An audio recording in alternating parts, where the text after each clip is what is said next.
Hi there! Right now we're going to learn about the Photoshop layers. So what is Photoshop layers? The Photoshop layers are a place of staked asset, and with the Photoshop layer you can use the layer to perform tasks such as compositing multiple images, adding text to an image, or adding vector graphics to a shape, or you can apply a layer style to add a spatial effect such as drop shadow or a glow or some gradient, some kind of bevel and ambush.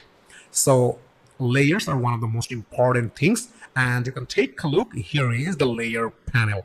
So this is the layers panel, and with this layers panel we will work with the layers. So let's do some practical task with the layers. So for learning practically the layers, we need to open an image from our exercise file.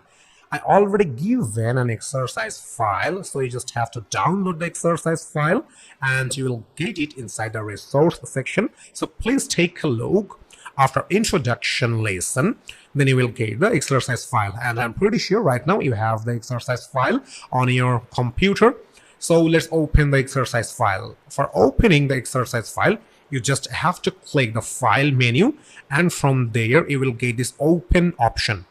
Or you can use the keyboard shortcut. If you are a Windows user, in that case you have to press Ctrl and O button from your keyboard, and if you are a Mac user, then you have to press Command and O button from your keyboard.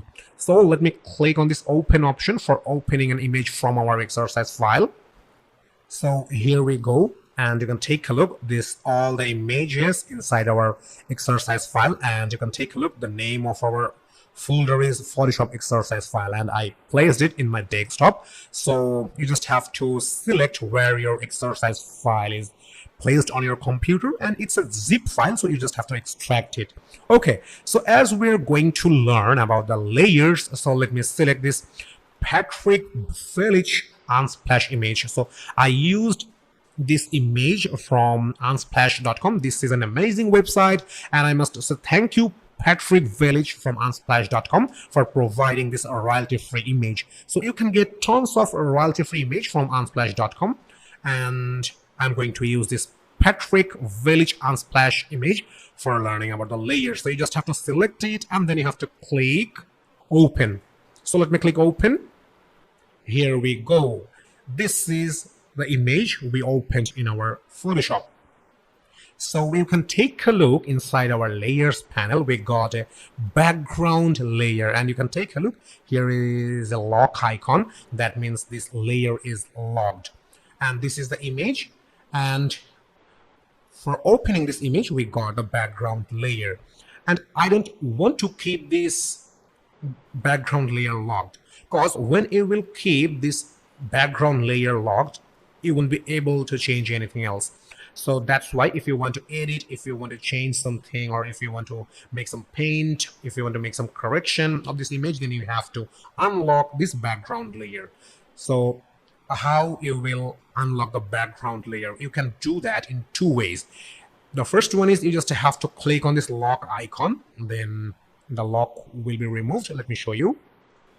Okay, once I clicked on lock icon, the layer is unlocked, and it's changed the name as well. As right now we have the layer O name for our layers, but a few moments earlier the layer name was background layer. So that's the first one, and let me show you another way how to unlock the layer, and that's why I want to undo.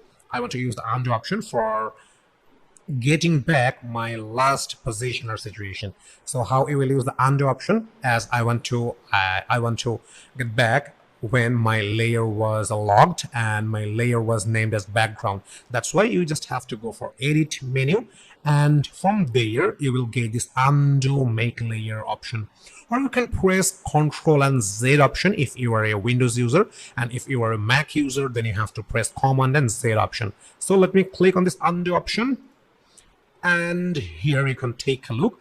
Our layer is backed as like before. So I'm pretty sure right now you have the idea about the undo.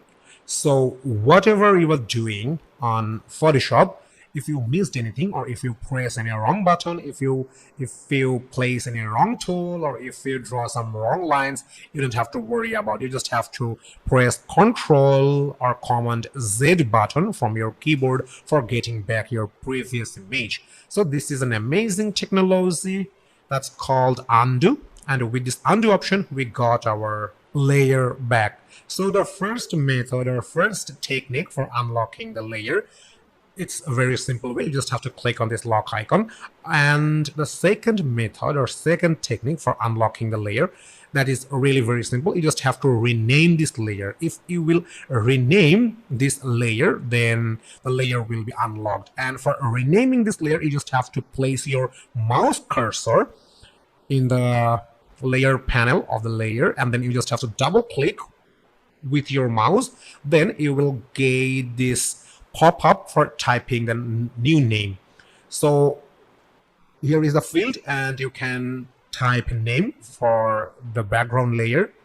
So as an example, I'm going to write main layer. Okay, so main layer, I just changed the name, and let me click OK.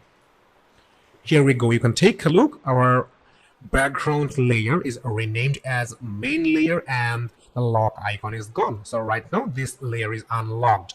So this is a very simple way, and right now we're going to learn about how to duplicate the layer. Okay, I want to apply some auto fixing color, auto fixing contrast, and auto fixing tones for this image, and that's why I want to duplicate this main layer, and with a specific layer I want to apply a specific effect. So that's why I want to duplicate the layer. So to duplicate the layer, you just have to right click with your mouse on the main layer, or if it is a background layer or if it is a log layer, then you will get this duplicating layer option. So you just have to right click with your mouse, and then this menu will appear, and here is the duplicate layer option. So let me select this duplicate layer option, and I want to write a name for my new layer that is duplicated from the main layer, and I want to apply auto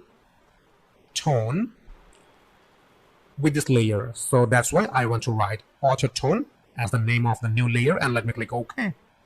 You can take a look. We got our new layer, and I named as auto tone.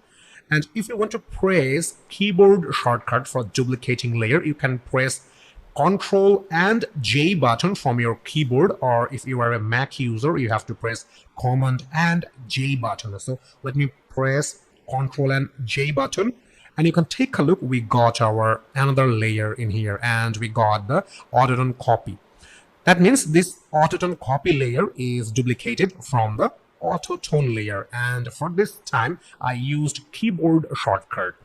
So I'm going to change the layer name, and that's why you just have to double click with your mouse, and let me write auto contrast,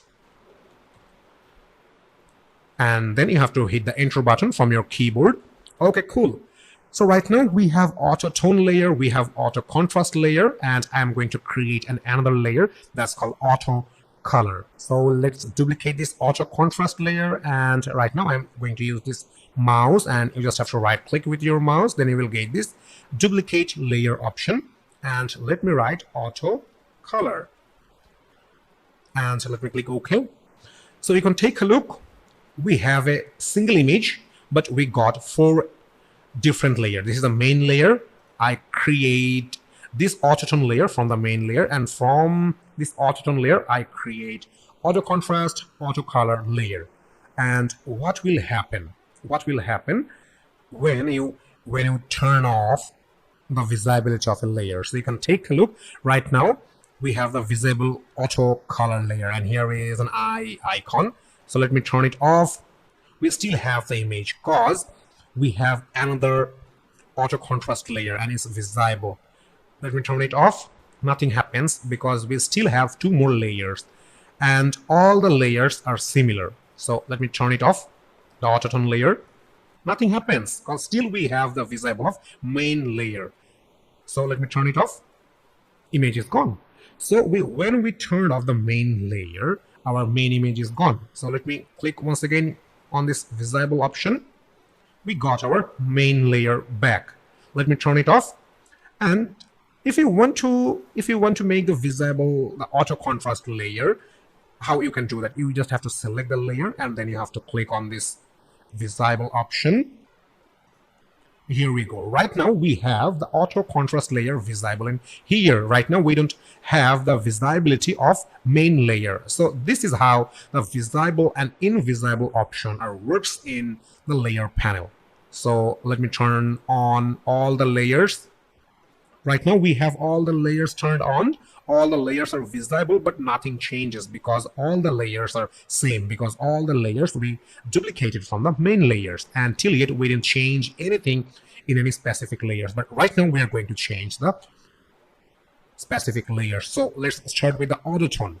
So you just have to select this auto tone, and I'm going to apply the auto tone for this image with this auto tone layer. So please make sure that auto tone layer is selected, and now we will apply an auto tone option in this image.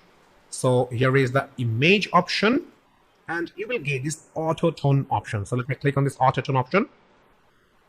Okay, you can take a look. The auto tone option is applied, but nothing changes in here. Why? Because we have more two layer at top. The layer function in here is applying the top layer is always visible in the work panel. So right now we have the autotone layer at third position, and we already applied the autotone in this image, but still nothing changes in this image because the autotone layer placed in the third position, and Photoshop always previews the image in the workspace or in here which layer placed at top. So right now we have the auto color layer at top. That's why we don't have change anything else, because I applied the autotone effect to this autotone layer, but it's placed in third position. So let's place this autotone layer at top, and then we will get the difference. So you just have to drag and drop with your mouse.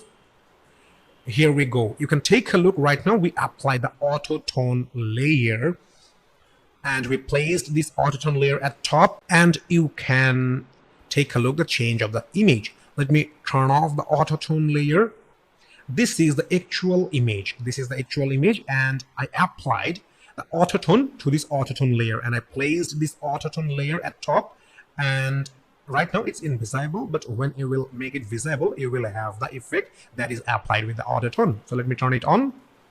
Okay, now it's looks much better. Okay, so let me turn off the autotone layer, and now I'm going to apply auto color image adjustment in here. That's why you have to select this auto color layer, and then you have to click on this image option, and here is the auto color option available. So let me select this one, and please make sure that auto color layer is selected inside your layer panel. So let me select this one, and you can take a look. The auto color is applied. Okay, so let's compare. Let me turn it off. This is the before image, and this is the after image after applying the auto color. Okay, let me turn it off. Right now I want to apply the auto contrast. So you just have to select it, this auto contrast layer, and then you have to select the image option, and here you will get the auto contrast option. So let me select this one. Okay, you can take a look. We got the auto contrast adjustment for this image and with this layer. So let me turn it off. Okay, this is the main image, and right now this main image is previewing from the main layer because all the other layers are invisible right now. Only the main layers are visible. So this is the main layers or the main image, and with this auto contrast layer I applied auto contrast effect. With this auto color layer I applied auto color effect, and with the auto tone layer I applied auto tone effect. So right now I'm going to turn on all the other layers like auto contrast, auto color, auto tones. So let me click auto contrast. So auto contrast layer is active right now. Let me turn on the auto color layer. You can take a look. The auto color layer is active right now, and let me turn on the auto tone. Okay, so right now we have all the effect active in this image. We have auto tone, we have auto color, we have auto contrast, as well as the main layer. So With autotone layer, I applied autotone, and let me turn it off. Autotone gone, turn it on, autotone is back. So I'm pretty sure right now you have the idea about what is layer, and you can create multiple layer from a single layer. As you can take a look, we create the auto contrast layer, we create auto color layer, we create autotone layer, and all these three layers are created from main layer. Okay, so I'm pretty sure right now you know what is the layer, and with a specific layer you can apply a specific effect to a specific layer. So if you still have any confusion, or still if you are not clear about the layer, then please message me with a screenshot, then I can help you out for understanding the layer. So please feel free to knock me if you have any issue regarding this layer, or if you really have any issue, then you can knock me through the message. And those who have some experience about the Photoshop, then you can think that the lesson is very lengthy, but those who are absolute beginner, this lengthy lesson will help them a lot. So those who have the previous knowledge about the layer, please don't annoy or don't bother, because this will really help you out for the beginners. So see you in next lesson. Hi, in this lesson we are going to learn about how to retouch teeth in Adobe Photoshop, and in last lesson we learned about how to retouch eye. It's almost similar process, so let's focus on how to retouch teeth in Adobe Photoshop, and that's why we have to add an image from our exercise file. So here is the file menu, here is the open option, and inside the exercise file you will get this jelly key Venotag unsplash image. So you just have to select this jelly key Venotag unsplash image, and then you have to select open.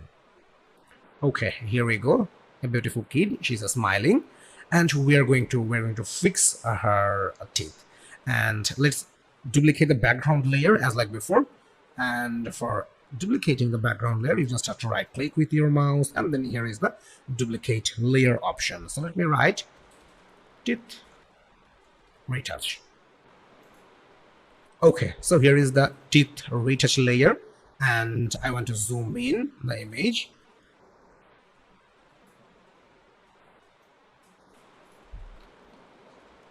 Okay, cool. And I'm going to use the dot tool once again. So here is the dot tool, but now I'm not going to use this hard round brush, because if I place this hard round brush, then a strong spot will be creating in the teeth. That's why I'm going to use the soft round brush, and I'm going to increase the hardness a little. Likewise, 30% is good, and I'm going to decrease the size of brush. Okay, 18 pixel seems good. Okay, so let's start with the dot tool, and you can take a look. A white effect is applying on the teeth. If we use the hard round brush, then a strong or a hard color of effect will be applied, and that's why I'm using this soft brush.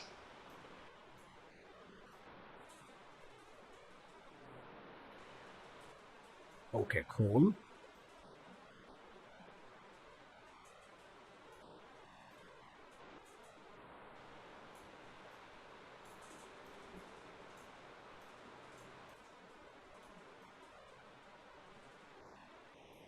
Okay.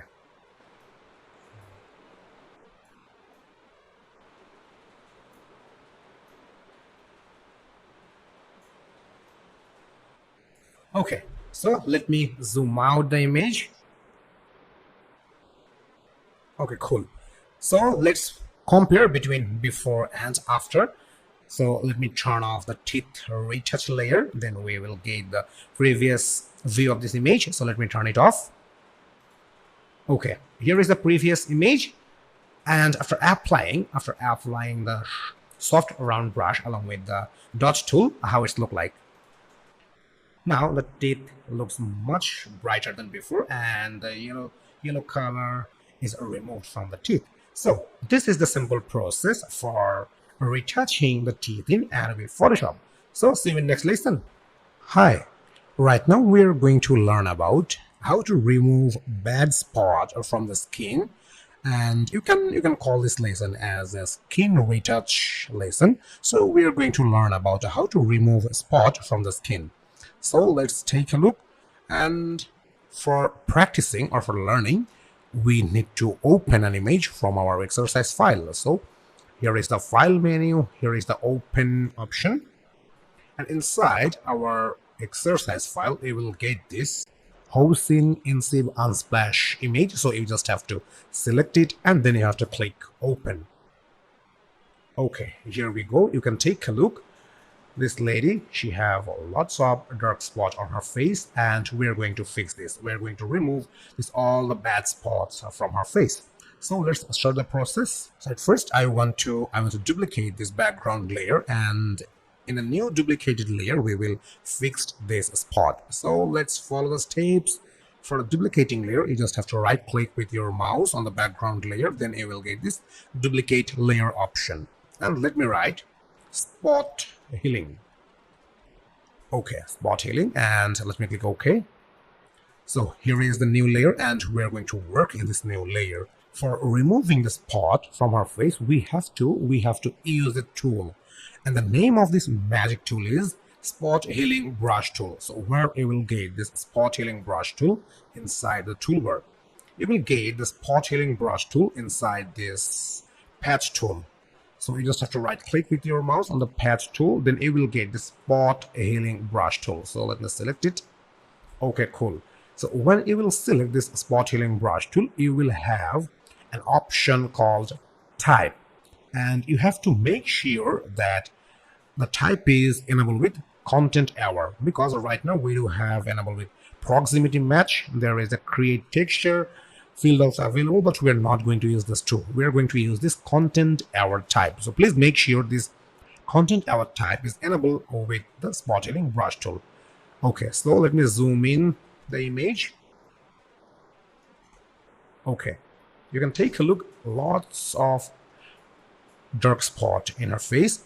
So with the spot healing brush tool, I'm going to remove all the spot, and that's why you have to place your mouse cursor at the spot, and then you have to click with your mouse once. You can take a look, the spot is gone. So let me clean all the spots.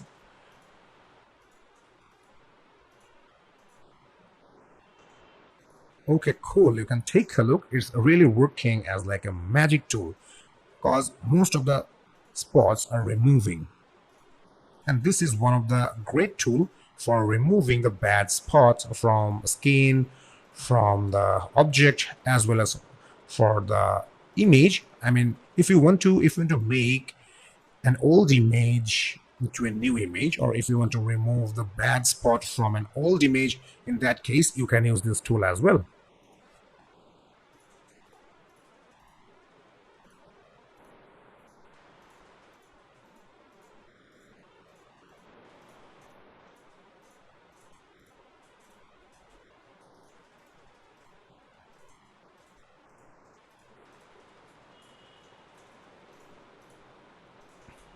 Okay, you can take a look, all of the spot from the nose and from the right side of cheeks, it's gone. And now we are removing the spot from lip side.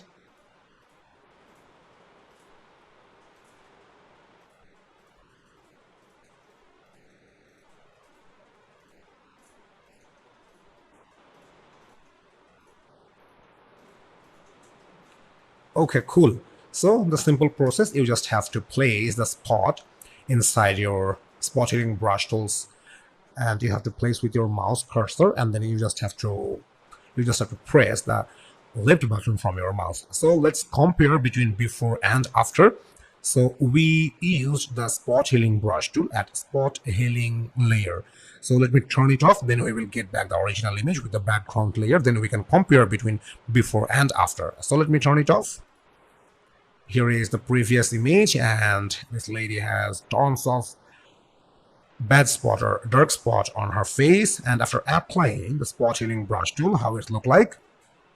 it looks like a magical tool that is applied and all the bad spots are gone. So this is how you will use the spot healing brush tool for removing the bad spot from Omen's face. So let's have some practice and I'm going to see you in next lesson. Hi! In this lesson, we are going to learn about how to retouch eye in Adobe Photoshop. And this is an amazing lesson and we're going to introduce you with a tool. And with the tool, you can retouch eye, teeth, as well as anything else. So let's start the process for retouching eye in Adobe Photoshop. So as you know, we have to open our exercise file for retouching eye, and that's why here is the file menu, here is the open option. And inside our exercise file, you will get this Austin Wade unsplash image. So you just have to select it and then you have to click open. Okay, here is the image and I want to duplicate the background layer, then we can compare between before and after at later. So let's duplicate the background layer and so let me write eye retouch. Okay, so let me click OK.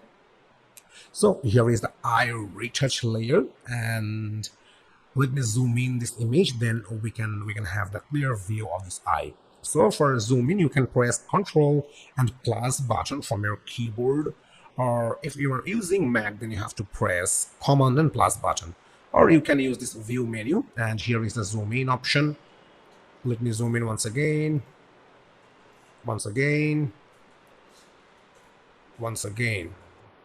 Okay, I need more. Okay, cool. So you can take a look. This boy, he have a beautiful eye, but we can retouch this eye and we can make it more beautiful.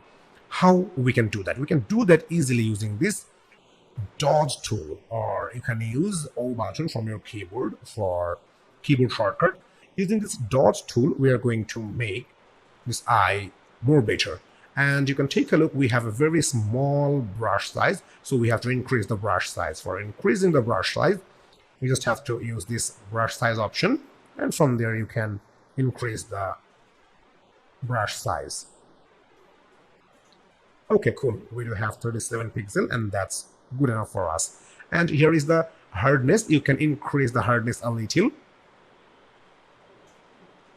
Okay, I think 35% hardness is good. And here, the type of brush, what type of performance the brush will provide. It's called a soft round, but I think I have to go with the hard round. Okay, cool. So let me click on this empty space, then the pop-up will be disappear. So let's start with the right eye. So here is the white area and we are going to making more white. So using this dot tool. Okay, cool. You can take a look. We got the more white part. Okay, now it looks much better.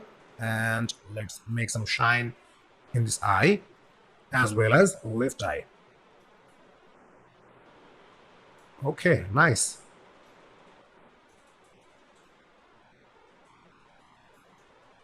Okay, cool. So let me zoom out, and for zooming out, you just have to press Ctrl and minus button or Command or minus button, and you can use this view menu, and here is the zoom out option. Okay, let me zoom out once again. Okay, cool. So let's compare between before and after applying the dodge tool to this beautiful eye. And that's why what we have to do, we have to turn off the eye retouch layer, then we can compare. So let me turn it off. Okay, is it really looks good? Yeah, it looks good, but after applying the dodge tool, this should look much better. So let me turn it on. Now it really looks much better than before. Okay, cool. So this is the simple process for retouching the eye using the dodge tool. And in next lesson, we're going to learn about the teeth retouching using this same dodge tool. And I'm going to see you in next lesson. Hi. Right now we are going to learn about how to apply or how to create a dripping paint text effect in Adobe Photoshop. This is an amazing thing, so let's start the process for creating a dripping paint text effect in Adobe Photoshop. And that's why we have to create a new document, and that's why we have to go for the file menu, and here is the new option. So let me select this new option, and you can pick any preset from here. So as well as I am going to pick this web preset, that is 1920 by 1080, and let me click create. Okay, cool. So here is the document, and as we are going to create the dripping paint text effect, that's why we have to use the type tool for typing the text. So let's use the type tool. So here is the type tool, and right now we have the white color for our text color, and we do also have the white color for our background. But I don't want to keep this background white.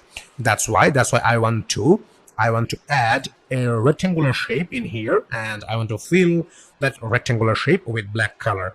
So you can do that very easily. So here is the rectangular shape. Here is the rectangle shape, and you can use U for umbrella, U button from your keyboard as the shortcut. So let's use this rectangle tool, and here is an option for the fill of a rectangular shape, and still we have no fill option. So let me click on here, and this is the sign of no fill, but I want to fill that rectangular shape with black color. So let me pick this black color. Okay, and you can take a look, we have red color stroke, but I don't want to put any stroke. That's why I want to change the stroke color, and here is the no stroke option. So let me click on this no stroke, and right now you know what is stroke is, but I don't want to use any stroke. So I'm going to mask this entire document or canvas with this black rectangular shape. Okay, cool. You can take a look. We got the black rectangular shape in here, and you can hit the enter button from your keyboard. You can also change the color of your canvas using this option called solid color. If you use this solid color option, then you will be able to change the canvas color. But I use the rectangular shape. Okay, so now we have to use the type tool for typing the text. So here is the type tool, and right now here is the white color as the fill color, and here is the copper black font. So let me type something else, and you can take a look. We got 110 point for the text size. So let me write IT learner.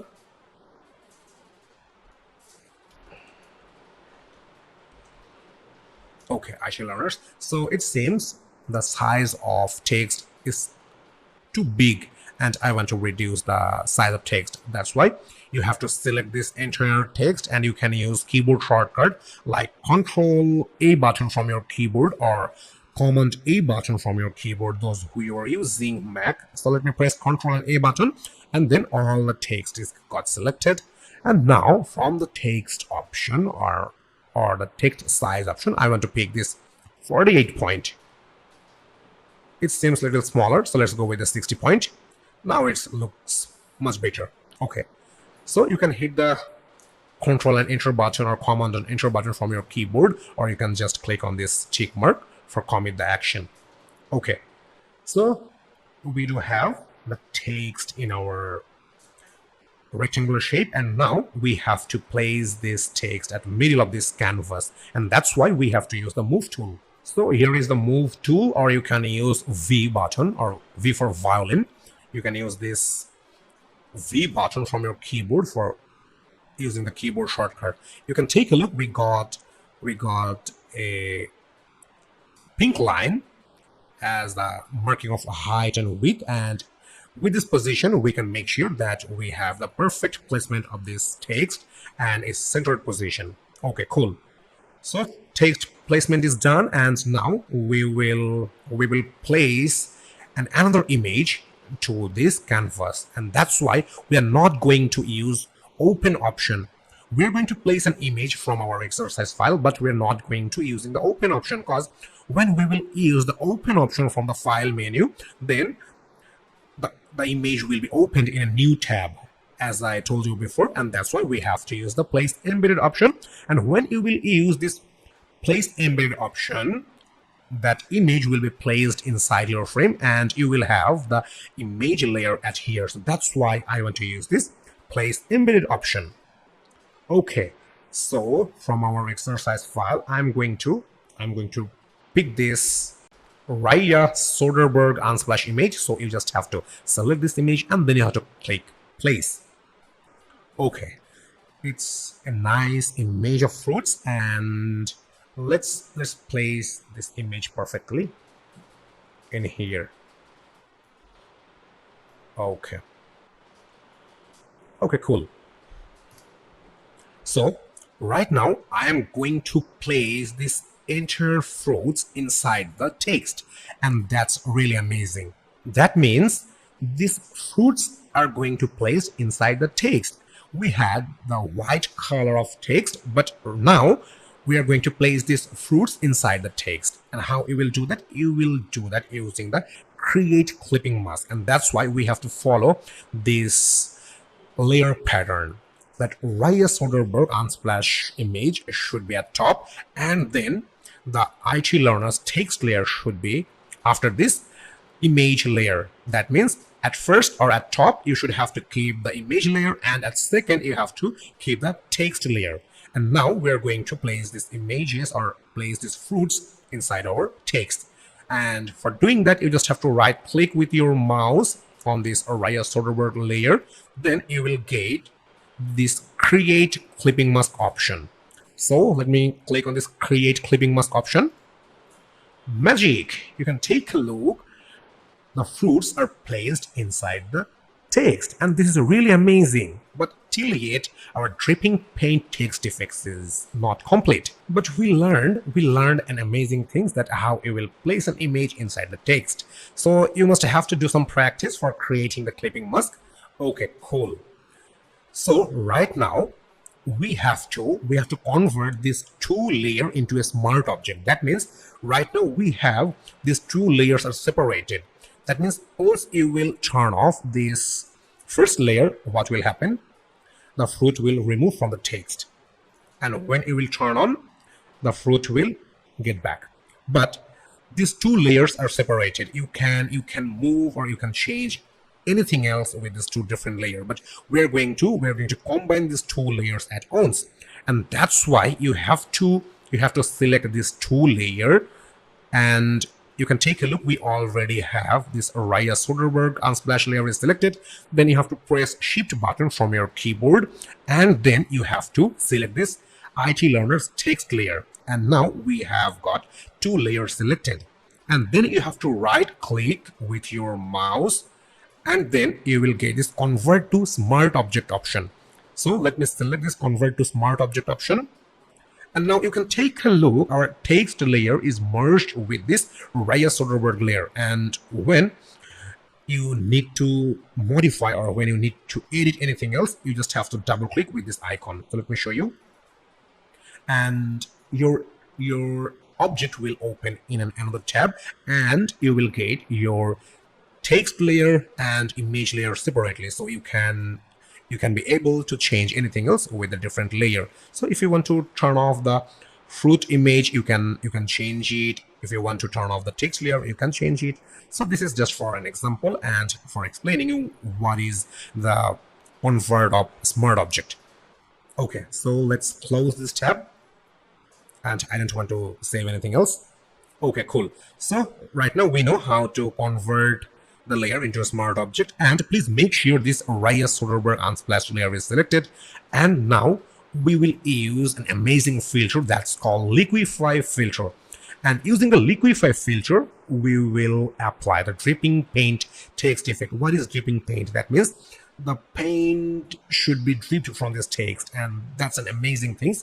So that's why we have to use a filter menu. So here is the filter menu, and here is the liquify option. So we're going to use this liquify option. So let me select this one. Okay, here we go. You can take a look. Here is the settings, and here is the pop-up for changing the liquify filters. And you can take a look. I got the brush size in here, and You can change the brush size from the option. Here is the option for changing the brush. If you want to increase, you can increase the brush size. Then I have a huge brush, but I don't need this huge brush, so let's make it smaller. It seems too bigger. This seems really very smaller, only 9 pixel. Okay, 27 seems good. Okay, so we got our brush tool size, but 27 seems a little bigger for this text size, and that's why I want to go with the 22. Okay, right now we have the perfect brush size. Right now we are going to change the style of fruit inside the text, and that's why I'm going to use this forward verb tool, or you can use W button from your keyboard. So with the using of forward verb tool, we are going to change the style of this fruit's image inside the text. So let's use it. Okay, you can take a look. When I'm using this forward verb tool, the style of the text is changing. Okay, so let's change the style of the text.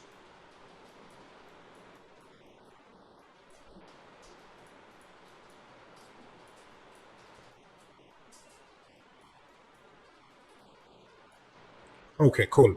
So you can take a look. We changed the style of the fruit image inside the text, and now we will create the dripping paint effect. That means the paint will be dripped from the text, and for that we also use this forward verb tool. So let's start the process. So you have to place your mouse at the text, and then you have to use your mouse for making the dripping paint effect like this way.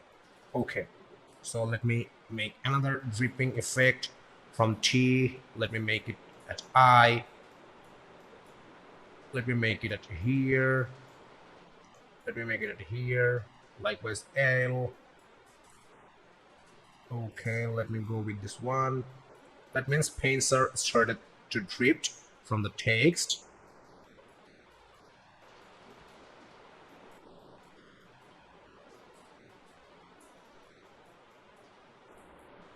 You just have to use your mouse for making the dripping paint effect.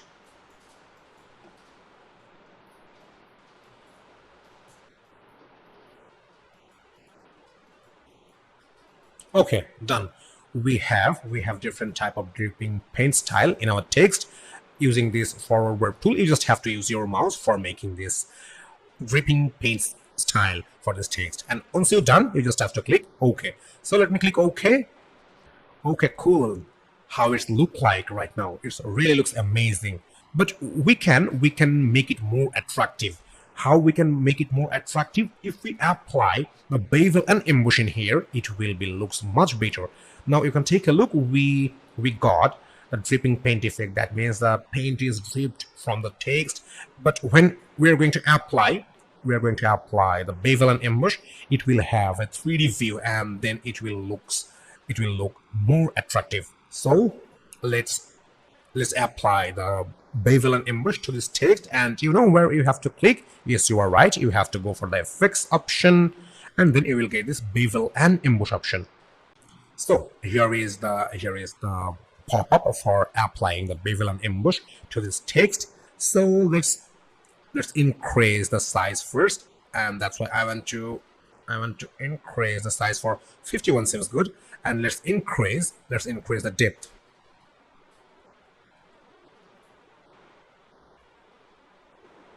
Okay, now it looks good, and let me increase the soften. Okay. Can we change the depth? Okay, now it looks good. Okay. So right now I do have 147% of depth, 29 pixel for size, and 16 pixel for size. Sorry, soften. Okay. So let me click OK. Okay, cool. You can take a look.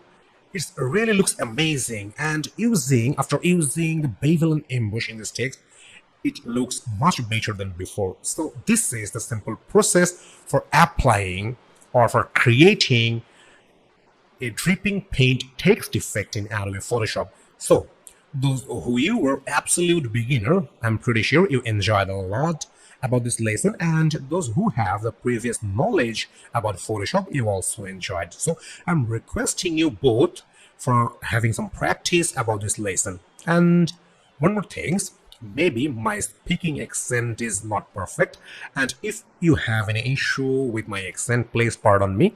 And if you are not understanding my accent, then I'm requesting you, please follow the steps where I'm clicking, which tool I'm using. Please follow the steps, then you will have the final result which I am teaching on here. So please pardon my accent if it's tough for you to understand, and I'm requesting you, everyone, please practice at least 2 or 3 times this lesson, because this is an amazing lesson. And if you have any issue during learning, please let me know. I will be really very happy to help you out if you face any problem and if you knock me. So my dear students, my dear friends, I'm going to see you in next lesson. Hi. Right now we are going to learn about how to apply motion blur in an image in Adobe Photoshop. So what is motion blur? It's a kind of filter that when you apply that filter in an image, it will seem like a motion graphics. That means something is running and you will have the effect like motion graphics, and we're going to learn these things in this lesson. So let's start the process how you will apply the motion blur effect to an image in Adobe Photoshop. So at first we have to open our exercise file. So here is the file menu, here is the open option, and inside our exercise file you will get this Oluwakemi Solaja unsplash image. So you just have to select this image and then you have to click open. Okay, here you go. You can take a look. A man is running, and we are going to apply the motion blur effect. That means when we will apply the motion blur effect, all the background and all the rest of the stuffs will get the blur effect, and that will be similar like the motion blur, or that will be similar like a motion. So let's start the process. So we have to follow the same procedure as like before. So you just have to duplicate the background layer. So let's duplicate the background layer. You just have to right click with your mouse and then you will get this duplicate layer option. So let me write motion blur. Okay. And we do have the same procedure as like before. So right now we have to go for the selection part, and you can take a look. We got the subject in here. So that's why we're going to use the advanced selection method. That's why I want to use this select menu, and here is the subject option. So let me select this subject option. Okay, here we go. You can take a look. We got the perfect selection using the select menu and subject option.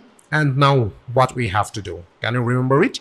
Yes, you are right. We have to add a layer mask, and we will make the separation this subject from this image. So let's add the layer mask, and where you will get it? You will get it inside the layers panel. So here is the layers panel, and so let me click on this, add a layer mask option. So you can take a look, the subject or this man is separated from the image. So let me turn off the background layer. You can take a look, we only have the subject in here. So let me turn on the background layer once again. Okay, cool. So right now what we have to do, we have to convert this motion blur layer into a smart filter as like before. So please make sure this motion blur layer is selected, and then you have to go for filter option, and then you will get this convert for smart filters option. So let me select it, and then you have to click OK. Okay, you can take a look. We got the motion blur filter, and it's converted into a smart filter. So right now we have to apply the motion blur filter to this entire image, and that's why you have to select the background layer. So let me select the background layer, and now we will go for the filter menu, because we are going to apply the motion blur filter to this image. It's almost similar as like the before for making the background blur, but we're not going to use the Gaussian blur effect for this or Gaussian blur filter for this image. We're going to apply motion blur filter for this image. That's why we have to follow the same process. Just please make sure that background layer is selected, and then you have to click on this filter menu. Here is the blur option, and inside the blur option you will get this motion blur option. So let me select this motion blur option. Here we go. You can take a look. Here is the pop-up for motion blur, and here is the distance pixel of the motion blur. So for making the motion blur or for applying the motion blur filter to this image, you have to increase the distance. So let's increase the distance. Okay, a small or a slight effect, motion blur effect, is applied on this image. So let's increase the distance pixel a little more. Okay, I think now it looks much better than before. So let me click OK. Okay, now we have the perfect motion blur applied to this image, and this is pretty simple. And this is the difference between the using the Gaussian blur and motion blur. In last lesson we applied the Gaussian blur for making the background blur, and in this lesson we apply the motion blur filter for making the motion graphics image. So let's have some practice, and I'm requesting you once again, please do the practice along with me so you can keep in your mind how to make the motion blur in an image using the motion blur filter. And when you will work with the motion graphics, you have to use this filter a lot. So that's why please keep practice about this lesson. So see you in next lesson. Hi, right now we are going to learn about how to make image blur as well as how to make face blur in Adobe Photoshop. So nowadays it's a trend for making the background blur, and sometimes you will need to mask some specific area of an image, and sometimes you may need to blur a face from an image, and we are going to learn about the blur stuff in Adobe Photoshop. So let's start with the how to make image blur and how to make face blur. So let's start the process. And as you know, for practicing or for teaching about the image blur and face blur, what we have to do? Yes, you are right, we have to open our exercise file.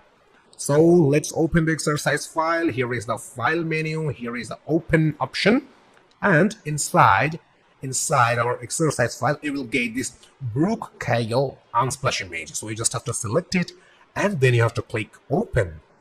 Okay, here we go. You can take a look. 3 persons, they are smiling and working in a table, and we're going to blur this entire image, as well as we're going to blur a specific face from this image. So let's learn how to make the entire image blur first. So I want to duplicate this background layer for twice, because with one layer I will blur entire image, and with another layer I will blur only the face. So that's why I want to duplicate this background layer for twice. So let's do that. I just have to right click with my mouse, not yours, as well as yours too. So let me right click with my mouse, and here is a duplicate layer option, or you can press Ctrl or Command J button from your keyboard, as I told you before how to duplicate the layer using the keyboard shortcut. Okay, so this is the pop-up for writing the name of the new duplicated layer, and I want to write image blur. Okay, cool. So let me click OK, as well as I have to create one more layer, and now I'm going to use this image blur layer for duplicating and creating another layer. So you just have to right click with your mouse, and then you will get this duplicate layer option. Okay, so right now I'm going to write face blur. Okay, so let me click OK. So right now we have 3 different layers. Here is the face blur, here is the image blur, and here is the background image. That means this is our main image. So let's start with the image blur. So the image blur means I'm going to blur this entire image, and that's why please make sure this image blur layer is selected. So we are going to apply a filter in this image blur. But if I apply a filter in image blur, what do you think? Will this filter be visible in here? What is your answer? Can you tell me? No, of course not. Because if you take a look on layer placement, our image blur layer placed at second position, and Adobe Photoshop always prioritize the first layer for previewing in here. So that's why we have to do two things. I mean, any one from two. Likewise, we can place this image blur layer at top. Otherwise, we can turn off the face blur layer from here. So let me turn off the face blur layer, and now we will work with the image blur. So please make sure the first layer, the face blur layer, is turned off and the image blur layer is selected. Or you can place this image blur layer at top. So now we are going to apply the entire image blur filter. So what is that name? That name is Gaussian blur. So where you will get it? You will get that filter inside this filter menu. So here is the filter menu, and from there you will get this blur option, and inside the blur you will get this Gaussian blur option. So you just have to go with the filter menu, blur option, and here is the Gaussian blur option. So let me click on this Gaussian blur option. Here we go, nothing has happened, just a pop-up is appeared. So you can take a look, we have the radius pixel in here. Right now we only have 0.1 pixel, 0.1 pixel. So till yet we didn't apply any pixel for radius. That's why we have the same preview of image. There is nothing blurred till yet. So let's increase the radius pixel. You can put the manual values in here, or you can move this pointer at right side. So let me move this pointer at right side. Right now we have 6.4 pixel, and a small or slight blur effect is applied on this image. Let's increase the radius of pixel more. Let's go with the 19, and now we have the hard effect. Let's move more right, like 64 pixel, and this is the preview of this image. So using this Gaussian blur filter, you will be able to make the entire image blur. So I don't think so that this image really looks good right now. So let's reduce the radius of pixel.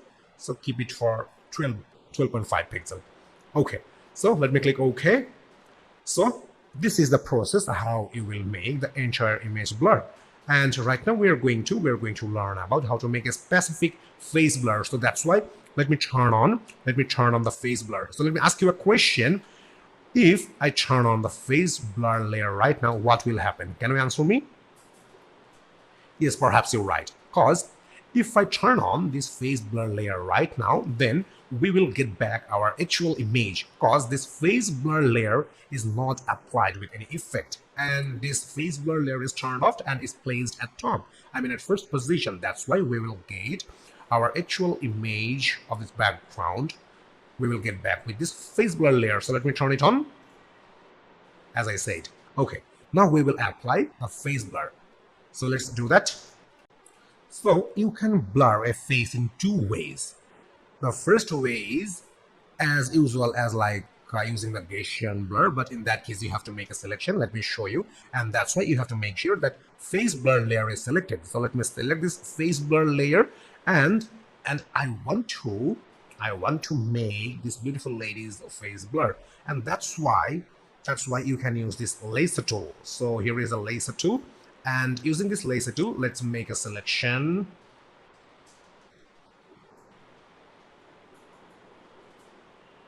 Okay, we got a selection, and using this laser tool, we got a perfect selection. And right now, we do have to apply the same process as we applied in earlier. So let's go with the filter menu. Then you have to go for the blur option, and from there, you have to go with the Gaussian blur option. So let me click on this Gaussian blur. And you can take a look, we had the 12.5 radius pixel for the previous image, and we do have the same. And here is the preview. So let me reduce the radius pixel of Gaussian blur. Okay, cool, no blur. So let's increase the radius of pixel.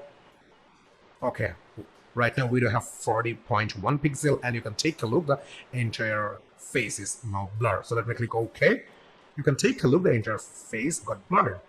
So this is the simple process. So let's deselect the selection, and you know how to deselect. You just have to press Ctrl or Command D button from your keyboard. Okay, so this is a process for making a face blur, and we do have another way to make the face blur, and that's why we have to use a tool. So what is the name of the tool? The name of the tool is blur tool. So this is the blur tool, and you can take a look. We don't have any shortcut for using this blur tool. So let me select this blur tool from the toolbar. Okay, and here is the option for changing the brush of blur tool. Okay, so let me show you. Let me click on this option, and you can pick any kind of brush for making your face blur. So let me use this hard round pressure size brush, and here is the size as well as we used in the quick selection tool. So I think the size of the brush seems smaller, so let's make it bigger. Okay, cool, 100 pixel, and we should have to use the hardness 100% because we are going to make the face blur. Okay, so now I'm going to make this handsome man's face blur. So let's use our mouse for making his face blur. So you just have to use your mouse, and then you have to hold the left button from your mouse, and then you have to move your mouse at the face. So anything happens, yeah, you can take a look. A little blur effect is applied on here. So let's make once again. Let's move the mouse on his face. Okay, cool. It's applying. The blur effect is applying gradually. So with this blur tool, you will not be able to make this face blur as like this one, but you can make the face blur, and you can compare between the before and after. So we do have a little face blur in here.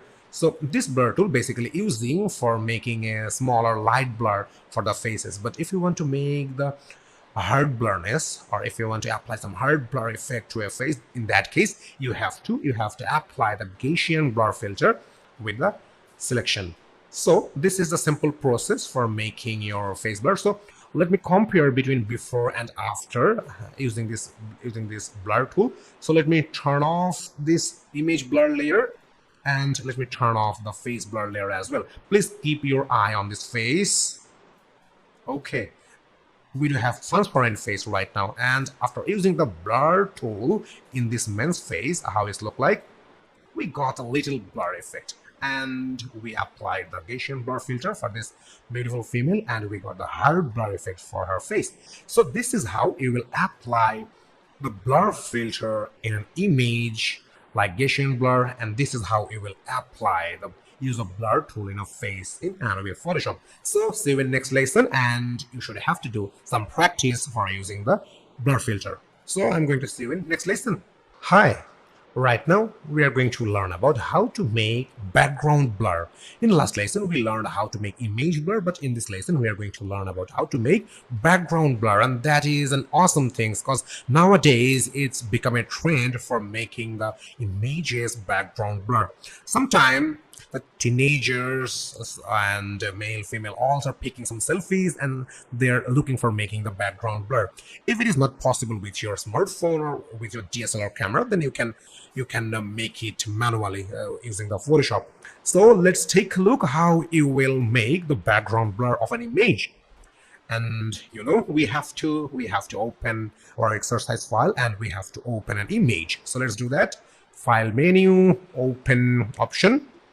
And inside our exercise file, you will get this woman in red dress with umbrella. You will get this image, and then you just have to select it, and then you have to click open.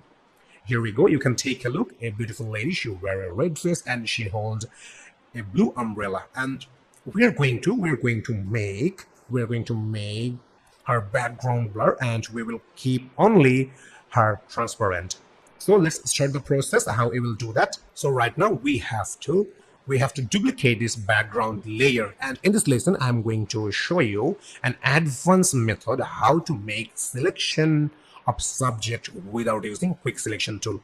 In our last few lessons we used this quick selection tool for making the selection, but right now we will use an advanced method for selection. So let's duplicate the background layer first, then we will focus about the selection. So let's duplicate the background layer. So you just have to right click with your mouse, then you will get this duplicate layer option. So let me click duplicate layer, and let me write background blur. Okay, cool. So here is the name called background blur, and let me click OK. So here is our duplicated layer, and with this duplicated layer we are going to make this entire image blur. Not entire image, the background blur, and we will keep this beautiful element transparent. We will not make the entire image blur as like before. So let's start the process. So let's start the selection part. We have to make a selection for these beautiful ladies, and please make sure that background blur layer is selected. Okay. So the advanced method for making the selection of this subject, you have to go with the select menu. You have to go with the select menu, then you will get this subject option. So let me click subject option, and it will take a little time. Magic, you can take a look. We got the perfect selection of this beautiful lady, because this feature is using for selecting a subject, and this beautiful lady is the subject of this image, and that's why we got the perfect selection. And if you want to change something else, like a small portion in her hand is skipped, so I want to make the selection for this skipped part, and that's why I want to use this quick selection tool. So here is the quick selection tool, and please make sure this add selection form is enabled. And let me use this tool, and right now we do have the perfect selection. So this is amazing, and this is one of the advanced method for making any subject selected in Adobe Photoshop. So our selection part is done. Now we have to add a layer mask. That means we are going to separate this beautiful lady from this image, and that's why we will add a layer mask to this image. So you know where we have to click. Yes, you are right. We have to click on this add a layer mask option. So let me click on this add a layer mask option, and you can take a look. We got the beautiful lady separated from here. So let me turn off the background layer, and you can take a look. We got the perfect selection, and we detached her from this entire image. So let's turn on the background layer. And right now we have to do another part, that is we have to convert this layer into a smart filter. So please make sure this background blur layer is selected, and now we have to convert this layer into a smart filter, and that's why we have to click on this filter menu, and then you will get this convert to smart filters option. So let me select it, and a pop-up will appear. You just have to click OK. Okay, you can take a look. Our entire layer is converted into a smart filter, and this is the time for making background blur. So let me explain you one thing. Right now, if we apply the Gaussian blur to this image, what will happen? I really think that the background will be blurred. No, it's not, because you selected the background blur, and if you apply the Gaussian blur filter, then this beautiful lady will be blurred, not the background. So for making the background blur, we have to select this background layer, because this background layer have the entire image, I mean the original image, and we do have the subject or this beautiful lady separated from another layer. That means right now we do have two ladies in here. This is the original image, and this background blur layer is separated beautiful ladies from another layer or another image. That means we do have two beautiful lady here. That's why if you select the background blur layer and if you apply the Gaussian blur effect, then this woman will be blurred, not the background. Let me show you. Let me select this background blur option, filter menu, blur option, Gaussian blur. Take a look. The entire lady got blurred, but we are not looking for that. We are looking to make the background blur. That's why I am clicking cancel, and that's why you have to make the background layer selected. So right now I select this background layer, and now we have to go for the filter menu, then we will go for the blur option, and now we will go for the Gaussian blur option. Magic! You can take a look. We got our entire background blur. So let's change the radius from here. Let me reduce the radius. Here is the slide blur. No blur. So let's increase the radius. We got a slide blur. I think this looks really good. But if you want to make a hard blur, then you just have to increase the radius like 124. Then what will looks like the entire background is hard blur and we got only the transparent subject, but it's not looks good. You can keep it if you want this radius pixel, but I think this 8.8 radius pixel seems good. So let me click OK. Here we go. This is the simple process for making the entire background blur and keeping the subject transparent. So I'm pretty sure you enjoyed this lesson, and I'm requesting you please have some practice, because if you don't practice along with me, then you will not be able to keep in your mind how to make the background blur. So let's have some practice, and if you have any single issue about this lesson, or if you have any question about this lesson, don't hesitate to ask me. You just have to use the comment or message section for contact with me. So I'm going to see you in next lesson. Hi.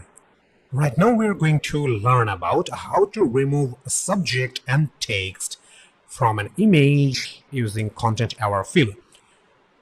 At first of content aware fill, we learned how to remove some words and keeping the background same. And in last lesson, we learned about how to extend the area of an image using content aware cropping. And right now we're going to learn how to remove a subject like man and woman from an image as well as text. So if you were doing some photography editing, in that case you have to know the use of this content aware fill, because sometimes you may have some unwanted text in your image, or you have to remove some persons from your image, and that's why you need to know the use of content aware fill for removing person and text from an image. So let's learn. So that's why we have to open our exercise file. So here is the file menu, here is the open option, and inside your exercise file you will get this Charles Unsplash image. So you just have to select this Charles Unsplash image and then you have to click open. Here we go. You can take a look. A beautiful man, he's smiling and walking on the road, and I want to remove this man from this image. So it's almost the same process. So let's start the process. I just want to keep the image same. I want to keep this wall same. I want to remove this person from this image. So that's why we have to use the laser tool once again, and it's almost similar as like before. So here is the laser tool, and you have to make a selection with the laser tool. So let's make a selection using your mouse. Okay, so here is the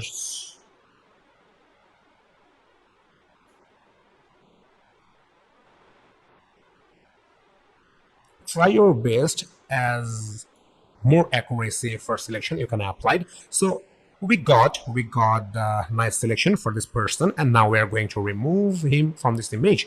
So where we have to click, yes, you are right, we have to go for the edit menu, then we will get this content aware fill option. So let me select this content aware fill option. Here is the pop-up, and you can take a look, the man is removed. Magic. Okay, so I want to output this image in a new layer, so that's why I'm keeping output to new layer, and let me click OK. So here is the OK. Okay, cool. The man is removed. So now you have to deselect this selection, and that's why you have to press Ctrl and D button from your keyboard. You can take a look. The man is vanished from here.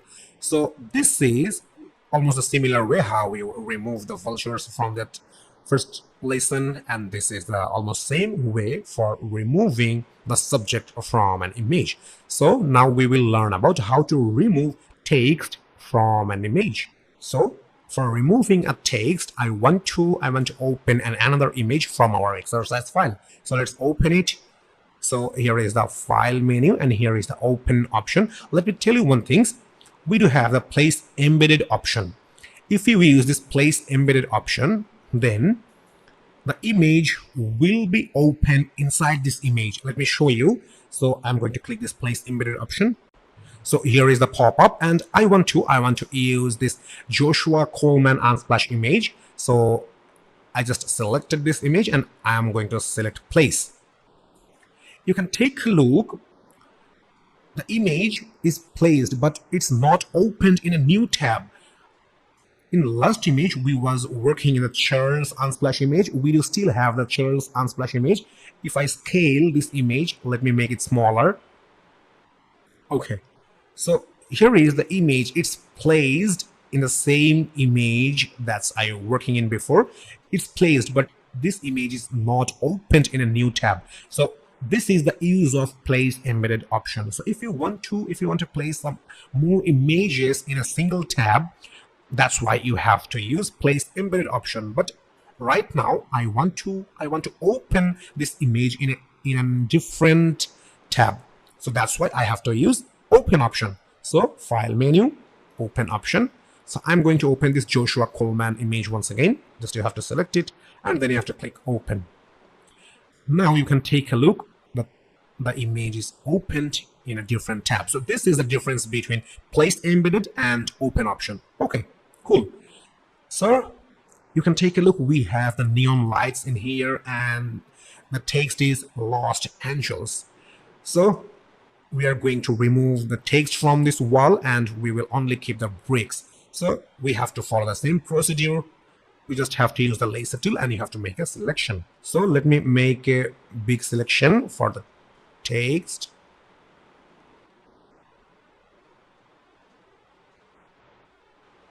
Okay, cool. So we got the selection and now we have to remove this text from the wall. And that's why we have to follow the same procedure. Edit menu, content hour fill option. So here is the pop-up and here is the preview, and as well as like before, we are going to output this image in a new layer. So let me click OK. Here we go. The text is vanish. So let's make the deselection for this selection. So you just have to press Ctrl or Command D button from your keyboard. So no more text in the wall, and you can take a look. The text is gone. But if you want to get it back, you can get it back easily because we applied the remove text with a new layer. So here is the background copy layer. It's available in here. So if you want to get back the text before, then you have to turn this layer off. Okay, text is back. And if you want to remove the text, you just have to turn on the layer. Magic. So this is the use of content hour fill for removing the subject and removing the text from image in Adobe Photoshop. So you must have to do the practice as well as for removing the content hour in Photoshop. So see you in next lesson. Hello there. Right now we are going to learn about content hour cropping in Adobe Photoshop. In the last lesson we learned about the content hour fill, and now we are going to learn about the content hour cropping. There are different between content hour fill and content hour cropping, and we are going to learn about the content hour cropping. So let's learn about the content hour cropping, and I want to open an image from our exercise file, and that's why you have to click this file menu and then you will get this open option.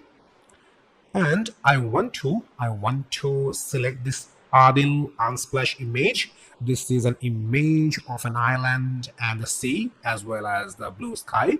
So you just have to select this Adil Unsplash image and then you have to select open. Here we go. You can take a look, a beautiful natural image, and we're going to apply the content hour cropping in this image. Suppose you want to increase the width of this image and you want to increase the area of sea, you want to increase the area of water, you want to increase the area of sky. That means you will increase the width of this image, and along with increasing the width of this image, the image will be adjusted and you will increase the image size. Suppose you want to increase this image size at right side. That means you want to increase the sky at right, you want to increase these clouds at right, you want to increase this sea water at right. How you will do that? Is it really possible? Because you just click this photo with your DSLR camera and your frame is with this selected area only. But how you will increase in right side? That's because you didn't click with your camera with this more area of right side. You just clicked with your camera only this selected frame. Is it possible? Trust me, that is really possible. Right now I am going to increase the width of this image at right side. I'm going to increase the water of sea at right side. I'm going to increase the clouds at right side as well as sky. So let's do that. For increasing these things, I mean the increasing of the image of width with the adjustment of cloud, water and sky, you have to use the crop tool. So where you will get the crop tool, you will get the crop tool in here. So this is the crop tool, and if you want to use the keyboard shortcut, then you have to press C button from your keyboard. So let me click on this crop tool, and when you will click on the crop tool, you can take a look. We got some pointer at top left, top right, bottom left.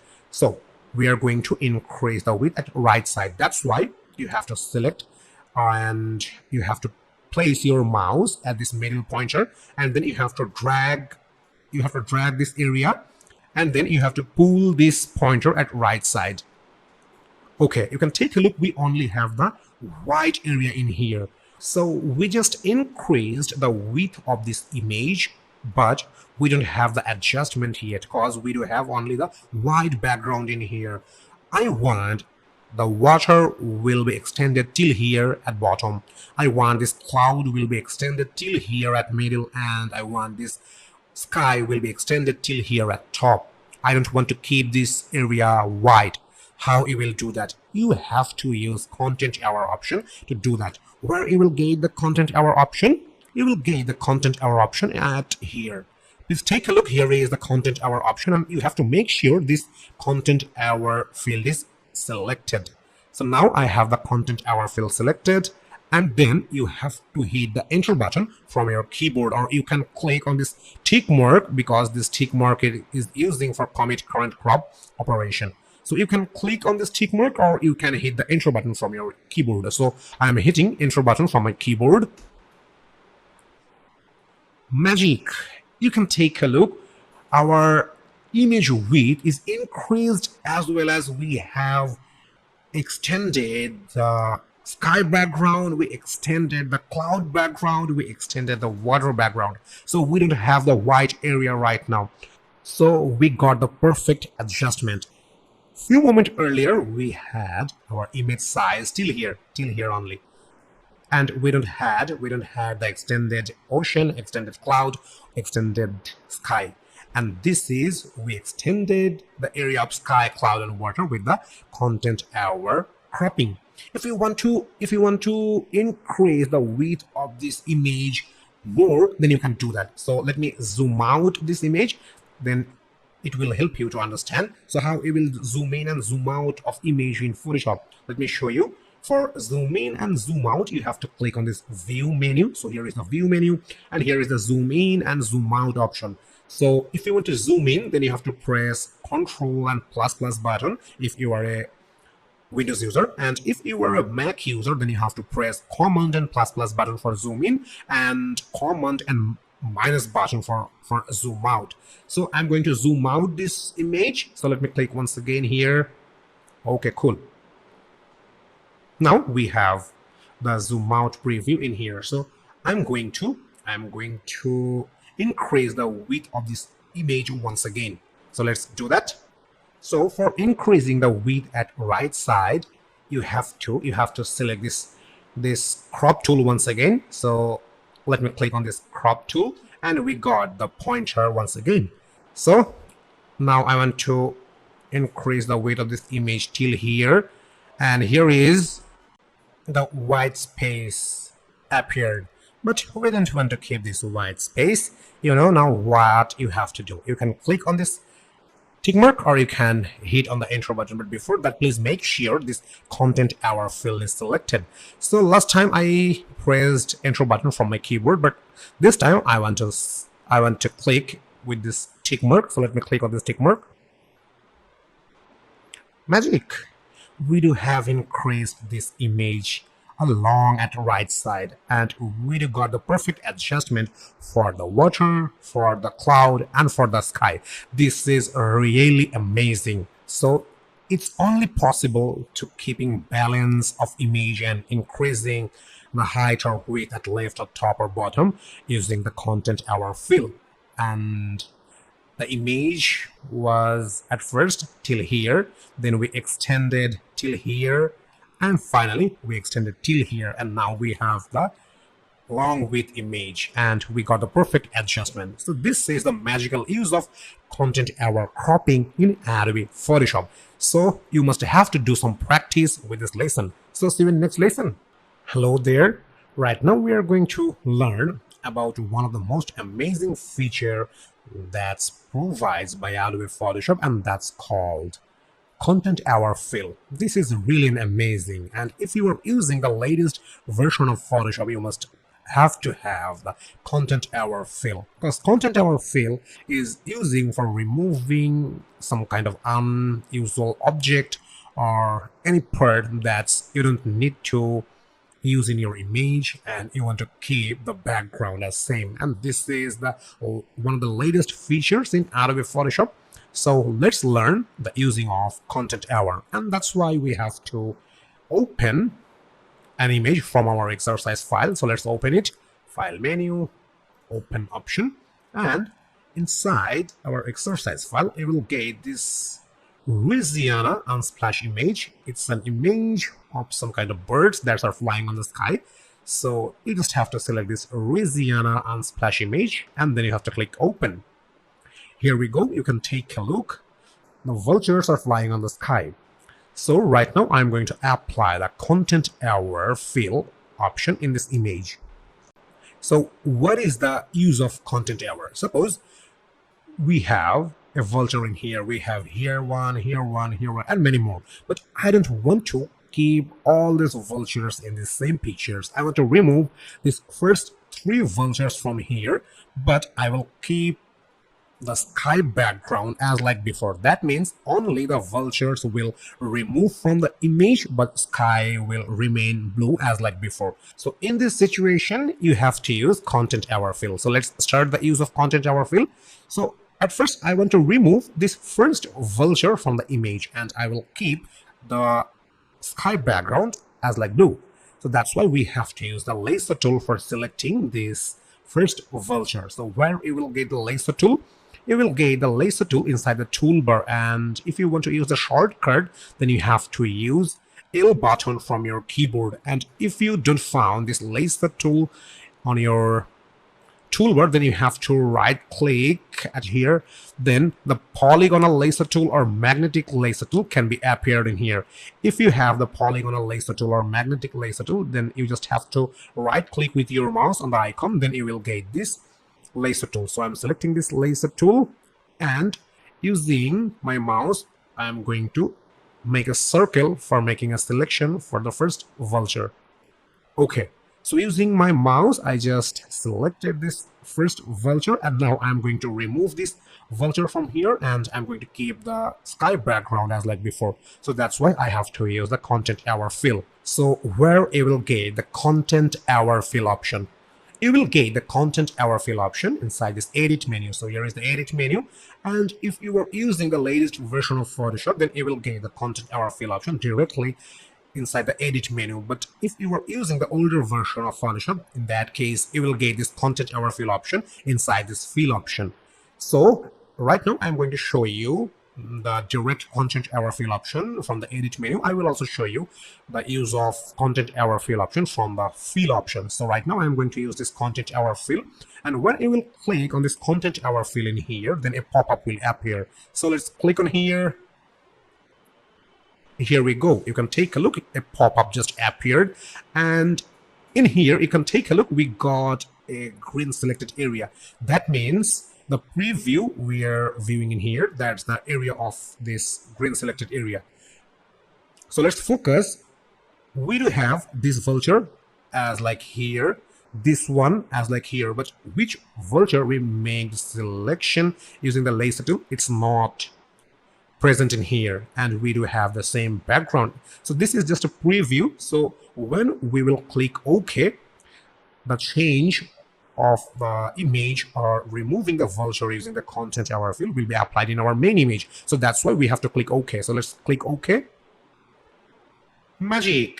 You can take a look. We don't have the vultures in here, but we do have our sky background as like before. So let's deselect this area, and for deselecting you just have to press Ctrl and D button from your keyboard, or if you are using Mac, then you have to press Command and D button from your keyboard for deselecting the selection. So right now we have removed the vulture from here, and we got the clear blue sky background as like before, only the vulture is removed. So this is the use of content hour fill in Adobe Photoshop. And you can take a look. Here is a new layer is just created, and this layer is created for removing that vulture. If you turn this layer off, then it will get back that previous image. So let me turn it off. We got our vulture back in here, and if you want to remove this one, then you have to turn it on.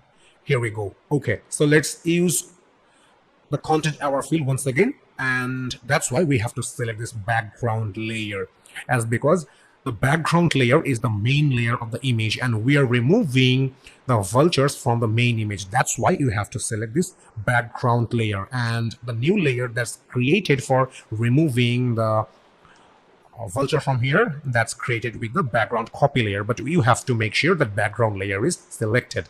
So I do have still selected this lasso tool, and I'm going to select this second one. Okay, let's make a selection with your mouse for the second vulture.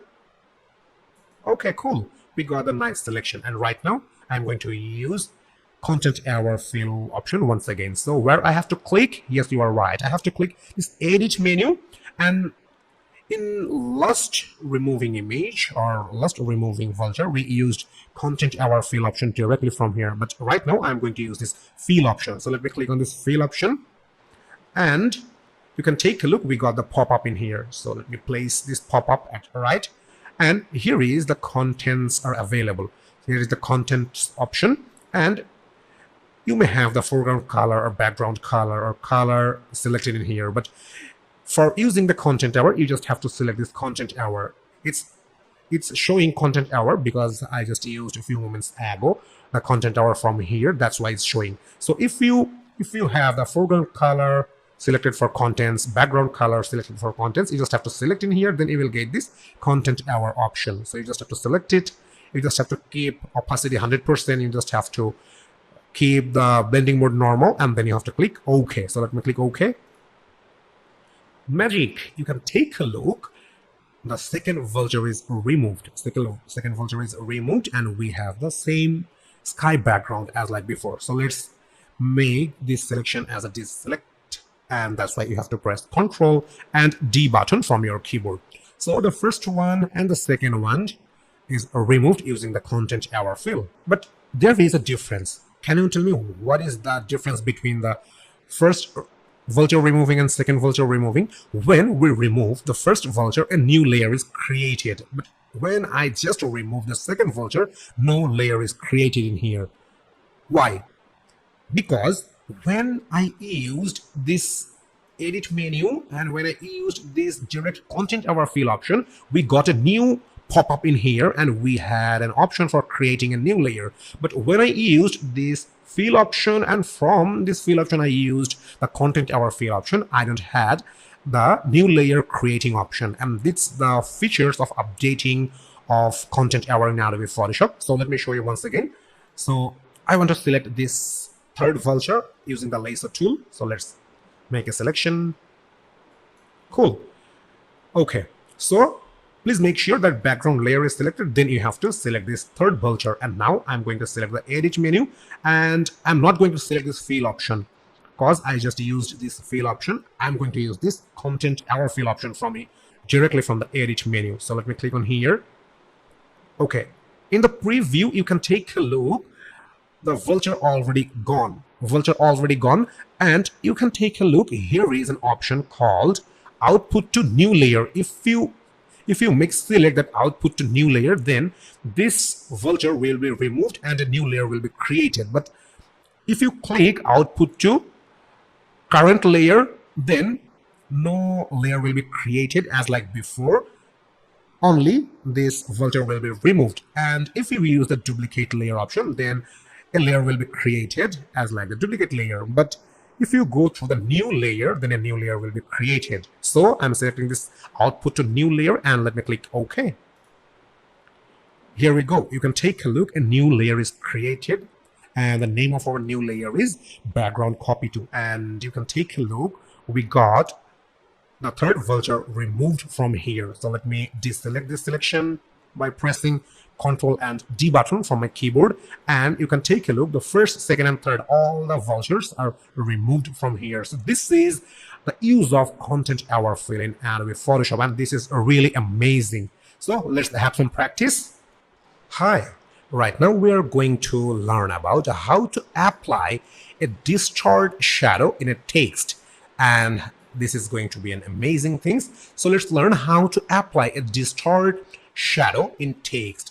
In last two lessons, we learned how to add drop shadow in fruits, how to add reverse shadow in rock mountain, and right now we are going to learn how to add distort drop shadow in text, and this is amazing, and that's why I have to open an image from our exercise file. So let's do that. Here is the file menu and here is the open option, and inside the exercise file it will get this grass meadow lawn green image. So you just have to select this grass meadow lawn green image. It's an image of green grass, and once you select this image, then you have to click open, or you can hit the enter button from your keyboard. So you can take a look. We got the nice grass image in here, and right now we will apply distort shadow effect to the text. So let's start the process. As we are going to apply a reverse distort shadow in text, that's why we have to use the type tool for typing the text. And let's start the process. Here is the type tool, and using the type tool I want to write the text, and right now I will use all the capital letter, and that's why we can use the caps lock button from your keyboard. So let me type IT learners,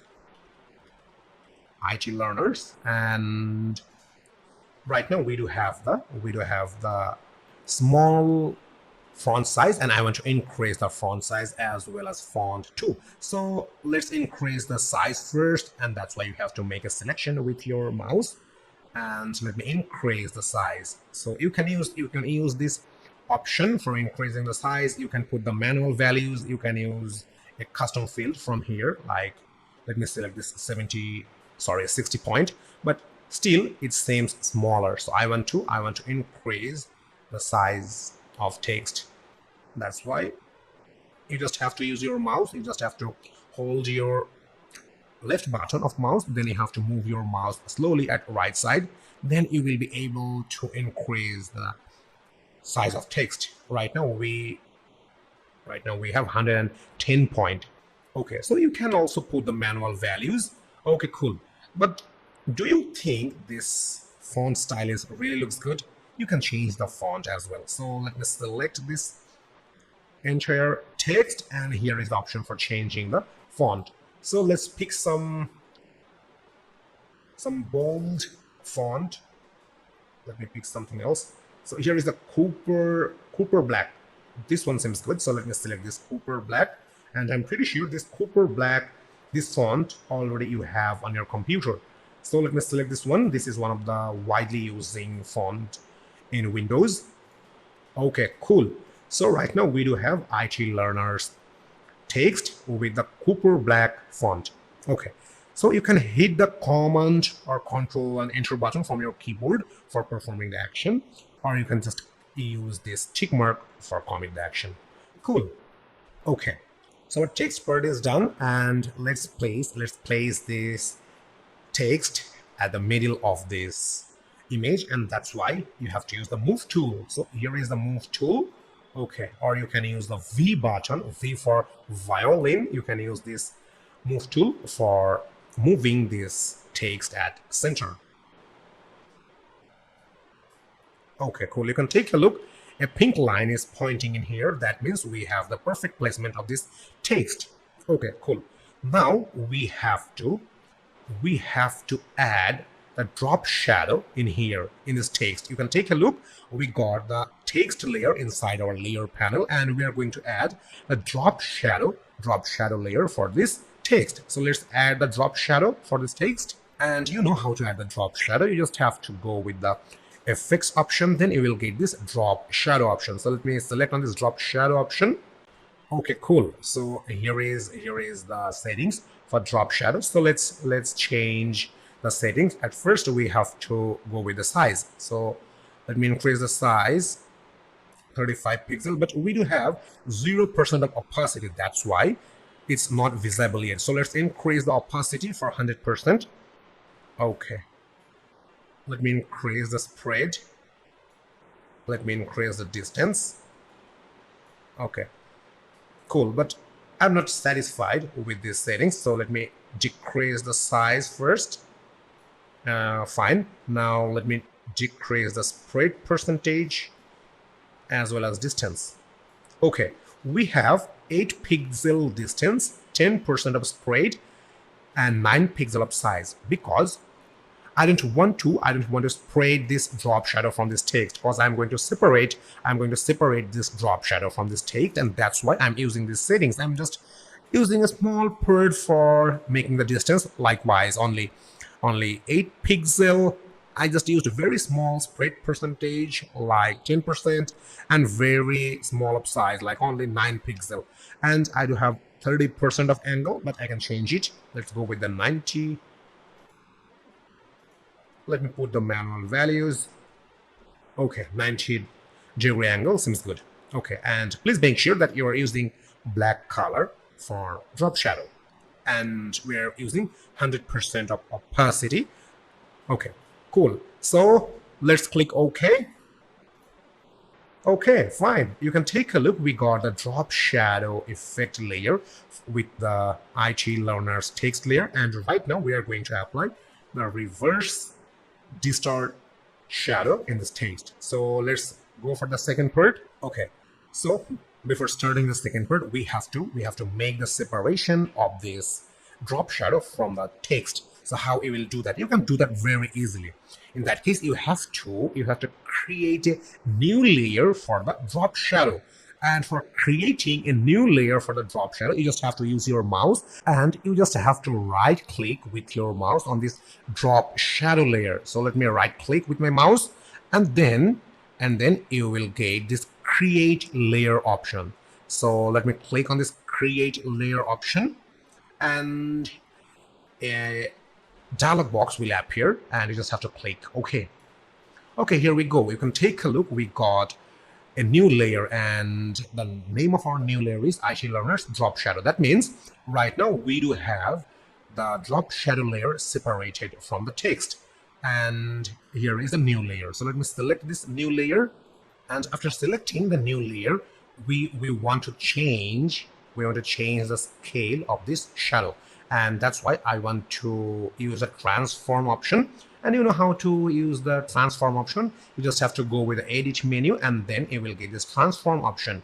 So as I'm going to change the direction of the separated drop shadow, that's why I want to use flip vertical transform option. So let me select this flip vertical transform option, and you can take a look. The shadow is flipped in here, and it's separated from the text. So let's scale it first, and for scale you can hit the Control and T button from your keyboard, or you can just use this edit menu, transform option, and scale option. Okay, so let me move the shadow from the text. Okay, cool. Right now we have the drop shadow separated from the text, and I placed this separated drop shadow below the actual text. So you can hit the enter button from your keyboard, or you can just use this tick mark for commit the transform. Okay, cool. Right now we will use the distort option for making this shadow distort. And for making this distort shadow, you have to use distort transform. So how you will do that, or how you will use the distort transform? You can do that very easily. You just have to click on this edit menu, then you will get this transform option, and inside the transform option you will get this distort option. So let me select this distort option, and please make sure inside your layer panel this IT learners drop shadow is selected, and let me select with the distort transform.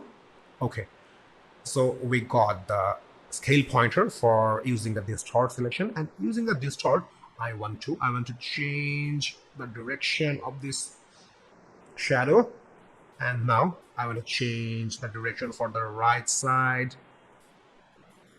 I want to move this pointer at left. I want to move this pointer at right. Okay, cool. Now it's really looks good. So you can use the enter button for commit the action, or you can just use this tick mark. So let me use this tick mark. Okay, so right now we do have the distort drop shadow for the text, but one more thing, it's not looks like a shadow. It's just a similar text that's separated from the original text, and I'm going to apply the effect of a shadow, and that's why I have to reduce the opacity.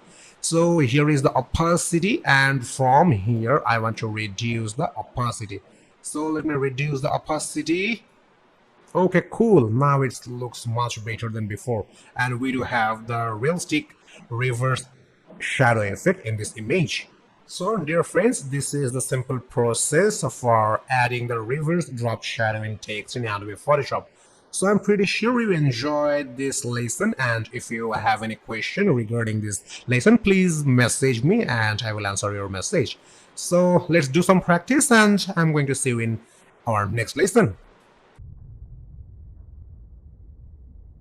Hi, right now we are going to learn about how to use Distort transform for fixing an image or for placing an image inside a monitor or in an angle. So let's take a look how you will apply the Distort transform in an image in Adobe Photoshop. So as like before, we have to open our exercise file, and therefore you just have to click on File menu, and here is the Open option. And inside our exercise file, you will get this Alienware Unsplash image. This is an image of a gaming computer, so you just have to select it, and then you have to click Open. Okay, here we go, and you can take a look. We got some grid view, and if you don't want to use this grid view, then you just have to press Ctrl or Command H button from your keyboard, H for hearts.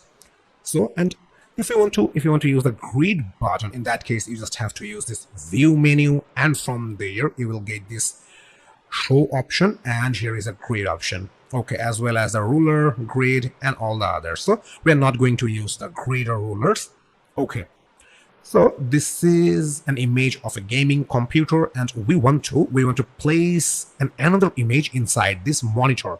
So how you will do that? You can do that very easily, but there is an issue. You can take a look. The position of this monitor is slightly angled. That's why you won't be able to place a default or a general image properly. So let's take a try.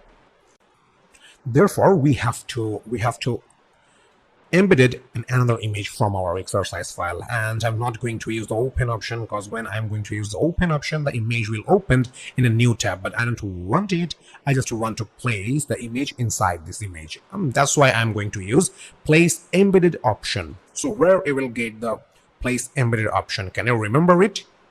Yeah, you are right. Here is the file menu, and here is the place embedded option. So let me click on here. Here we go. We have a number of images in our exercise file, and from there I want to pick this Herson Rodriguez Unsplash image. This is an image of a yellow van, and I'm going to use this image. So you just have to select it, this Herson Rodriguez Unsplash image, and then you have to click place. Okay, here we go. This is the image. So let's take a try to place this image inside the monitor. Okay, we do have the fittings or settings for scaling. So you just have to use the mouse. And we got this scale option because we used place embedded option. So let me place it here. Let me place it here. Is it really looks good? Is it really looks like this image is placed inside the monitor?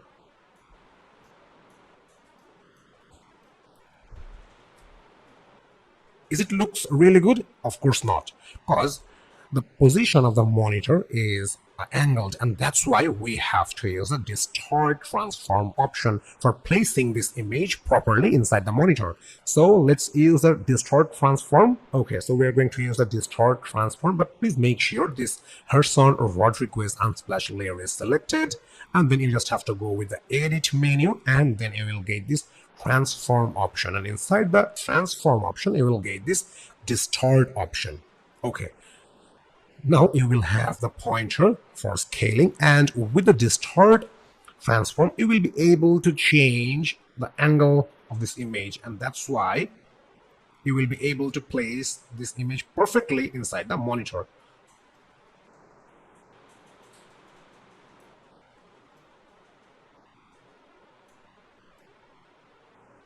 Okay, how it's look like right now?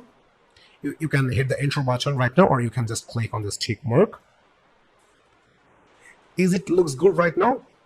Yes, it is, because we used the distort transform for setting up this image with the angles, and for changing the direction of the image with the appropriate angle you have to use distort transform. So this is an easy way, and I should have to say you that please do practice with this lesson so you can keep in your mind how to use distort transform in Adobe Photoshop. So see you in next lesson. Hi, right now we are going to learn about the reverse shadow in an image using Adobe Photoshop. So let's start how to add a reverse shadow in an image, and that's why we have to open our exercise file. So let's open it. Here is the file menu, here is the open option, and inside our exercise file you will get this Lily Benz unsplash image. So you just have to select this image, and then you have to select open. Okay, here we go. We got a nice image of a stone rock inside the ocean or sea. So we are going to add a reverse shadow of this stone rock in the water, and that will be awesome. So let's start the process. So at first we have to duplicate the background layer as like before. So you know how to duplicate the background layer. You just have to right click with your mouse, and then you will get this duplicate layer option, and let me write reverse shadow. Okay, cool. Reverse shadow, and let me click OK. Here is our new layer, and now we have to use quick selection tool once again, because we will place this rock mountain shadow inside the water, and that's why we have to make a selection using the quick selection tool, and that's why we have to use the quick selection tool. So here is the quick selection tool, or you can press W button from your keyboard as keyboard shortcut. So let me select this one. Okay, and now let's start the selection, and if you want to increase or decrease the size of the quick selection tool, then you have to click on the size icon. So right now we do have 175 pixel. So right now we have the brush size like this. If you want to increase the size of brush, you can increase it, and now we have the bigger brush. And if you want to make the size of quick selection tools brush size, then you just have to reduce the size.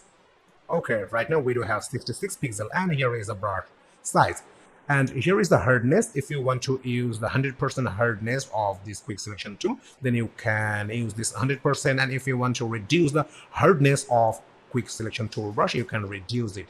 Okay, but mostly I use 80% of hardness, and let's increase the brush size, because if we use the large brush, then it will easy for us to make the selection faster. So let's increase the brush size, and 155 pixels seems good. Okay, so let's start the selection of this rock mountain, and please make sure this reverse shadow layer is selected. So let's start the selection, and please make sure that you are using add selection form. Okay, cool. We are making a nice selection.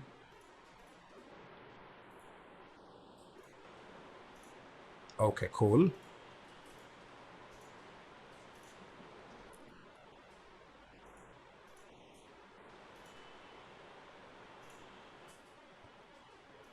Okay, you can take a look. We got some extra selected part and I don't want it.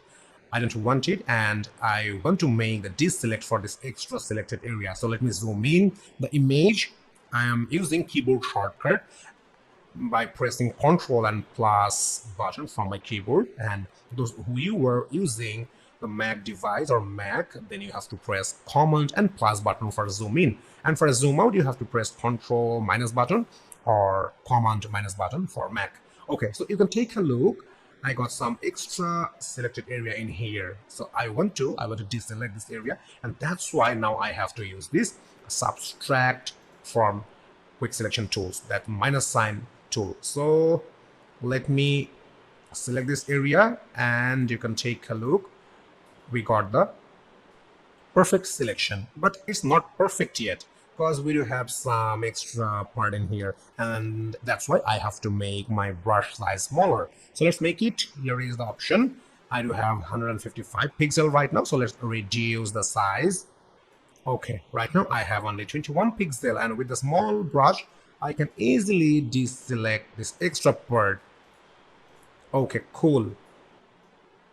Okay, you can take a look. We got some part missing in here, but if we use this minus or subtract form, then we will not be able to select this area because we have to use this add selection form. So let me use this add selection form and let's make the selection for the remaining part.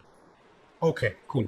Now it looks really good and we got the perfect selection for this rock island. Okay, fantastic. So let me zoom out the image. Okay, and right now we have to add a layer mask for this selection. And before adding a layer mask, please make sure that reverse shadow layer is selected. So let's add a layer mask for the selection. Here we go. We got the layer mask for this selection. So let me turn off the background layer, then you will be able to check only the selected part of this rock mountain from this image, because we made the separation of this rock mountain from this image with this reverse shadow layer. So let me turn off the background layer. Okay, you can take a look. We only have the rock mountain for this reverse shadow layer, and we did this by using add a layer mask from here. So this is the option for adding a layer mask, and let me turn on the background layer. Okay, now we have to separate the rock mountain from here, and that's why we have to scale this image. So how you will scale it? To scale this image, you can press Ctrl or Command T button. T for telephone, so you can use Ctrl and Command T button from your keyboard, or you can just use this edit menu, and from there you will get this transform option, and then you will get this scale option. So let me go with the scale option, and now I'm going to rotate this image. So how it will rotate? You can rotate this image very easily, but let me tell you one thing. Right now in this image we have two rock mountain, because in this background layer we have the actual image, and we duplicated this reverse shadow layer from the background, and in this reverse shadow layer we make a selection for this rock mountain, and we separate the rock mountain from this entire image of a reverse shadow layer. That means right now we do have two rock mountain in here, and that's why I want to change, or I want to transform this image. I want to change the angle of this image. Then we will be able to add the reverse drop shadow for this rock mountain. So let's change the angle with the using of transform. So you just have to click on this edit menu, and here is a transform option. So you just have to select the transform option, and then you will get this flip vertical option. So let me click on this flip vertical option, and you can take a look here. The reverse shadow layer, I mean the separated rock mountain, is flipped in vertical position. And now You can use the keyboard down arrow button for moving this separated rock mountain at below, because I'm going to place this rock mountain inside this water. Or you can use the mouse. So if you press the down button of your keyboard, down arrow button, then the rock mountain will move his position. Or you can use the mouse as well. Okay, so right now we have the good placement, and you can hit the enter button when your placement is done. You can hit the enter button from your keyboard, or you can just click on this tick mark for commit the transform. So let me select or click on this tick mark. Okay, cool. We got the reverse rock mountain in the water, but it's not looks like a shadow, because we do have the actual image of this rock mountain, but it's not looks like a shadow. And that's why what we have to do for applying the shadow effect on this image, you are right, we have to reduce the opacity. If we reduce the opacity of this separated rock mountain, then you will be able to apply the realistic reverse shadow of this rock mountain inside the water. So from where you will reduce the opacity of this rock mountain. In that case, you have to go with the layers panel, and please make sure that reverse shadow layer is selected, and inside the layers panel you will get this opacity option. Right now we do have the 100% of opacity, so from here we will reduce the opacity. So let me click on this option of opacity and let's reduce the opacity. Okay, right now we have 50% of opacity, and now how it's look like. Now it's look like that the shadow of this rock mountain is placed in the water. So this is a very simple process for adding a reverse shadow for this rock mountain in the water, and I'm pretty sure you have the clear idea how to do that. So let's have some practice, and I'm requesting you, please do the practice, because when you will do some practice, you will have the clear idea about the adding reverse shadow in this rock mountain. And if you have any question or if you have any issue, please don't hesitate to knock me, because I'm always there for you to help you out. You just have to ask me the question. So let's do the practice, and I'm going to see you in next lesson. Hi, right now we are going to learn about the drop shadow in Adobe Photoshop. As you know, the use of shadow is one of the most important part for graphics design. So you need to know what is drop shadow and how to apply a drop shadow in text, in image, or any object or any subject. And we're going to learn about the drop shadow in this lesson. And we will learn 3 types of different drop shadow lesson, and if you complete this 3 drop shadow lesson, then you will have a clear concept about adding drop shadow in image in Adobe Photoshop. So let's start. So for applying the drop shadow, I want to open an image from our exercise file. So let's open the exercise file. Here is the file menu. Here is the open option, and inside our exercise file, you will get AMJD Unsplash image. So you just have to select it, and then you have to click open. This is an image of orange, so you just have to select it and then you have to click open. Okay, here we go. You can take a look. An orange placed in this frame, and this is an image of orange, and we're going to add a drop shadow for this orange. So at first we have to duplicate this background layer, because we will keep the main layer safe and we will work in the new layer. That's why I want to duplicate this background layer. So I'm pretty sure you know how to duplicate the layer. So you just have to right click with your mouse, and then you will get this duplicate layer option. So let me click on this duplicate layer, and let me type name shadow. Okay, so our new layer name will be shadow, and let me click OK. Okay, here we go. You can take a look. We got our new layer, and please make sure that shadow layer is selected. Okay, cool. Okay, right now we have to make a selection for this orange, and then we will add a layer mask. So let's complete the selection part, then we will go for the layer mask option. So how you will make a selection? you can use different type of tool. In content hour fill lesson, we use this laser tool, and with this laser tool we make a circle selection. But right now we are not going to do that. We are going to make an inner selection. That means we will select only the inner part of this image, and that's why I want to use quick selection tool. So where you will get the quick selection tool? You will get the quick selection tool inside this magic wand tool. So this is the magic wand tool, and inside this magic wand tool you will get the quick selection tool. So you just have to right click with your mouse on the magic wand tool, then you will get this quick selection tool. So we are going to use this quick selection tool. Okay, cool. So here is the settings for quick selection tool, and you can take a look. The cursor of our mouse is changed because right now we are using quick selection tool. So here is two things.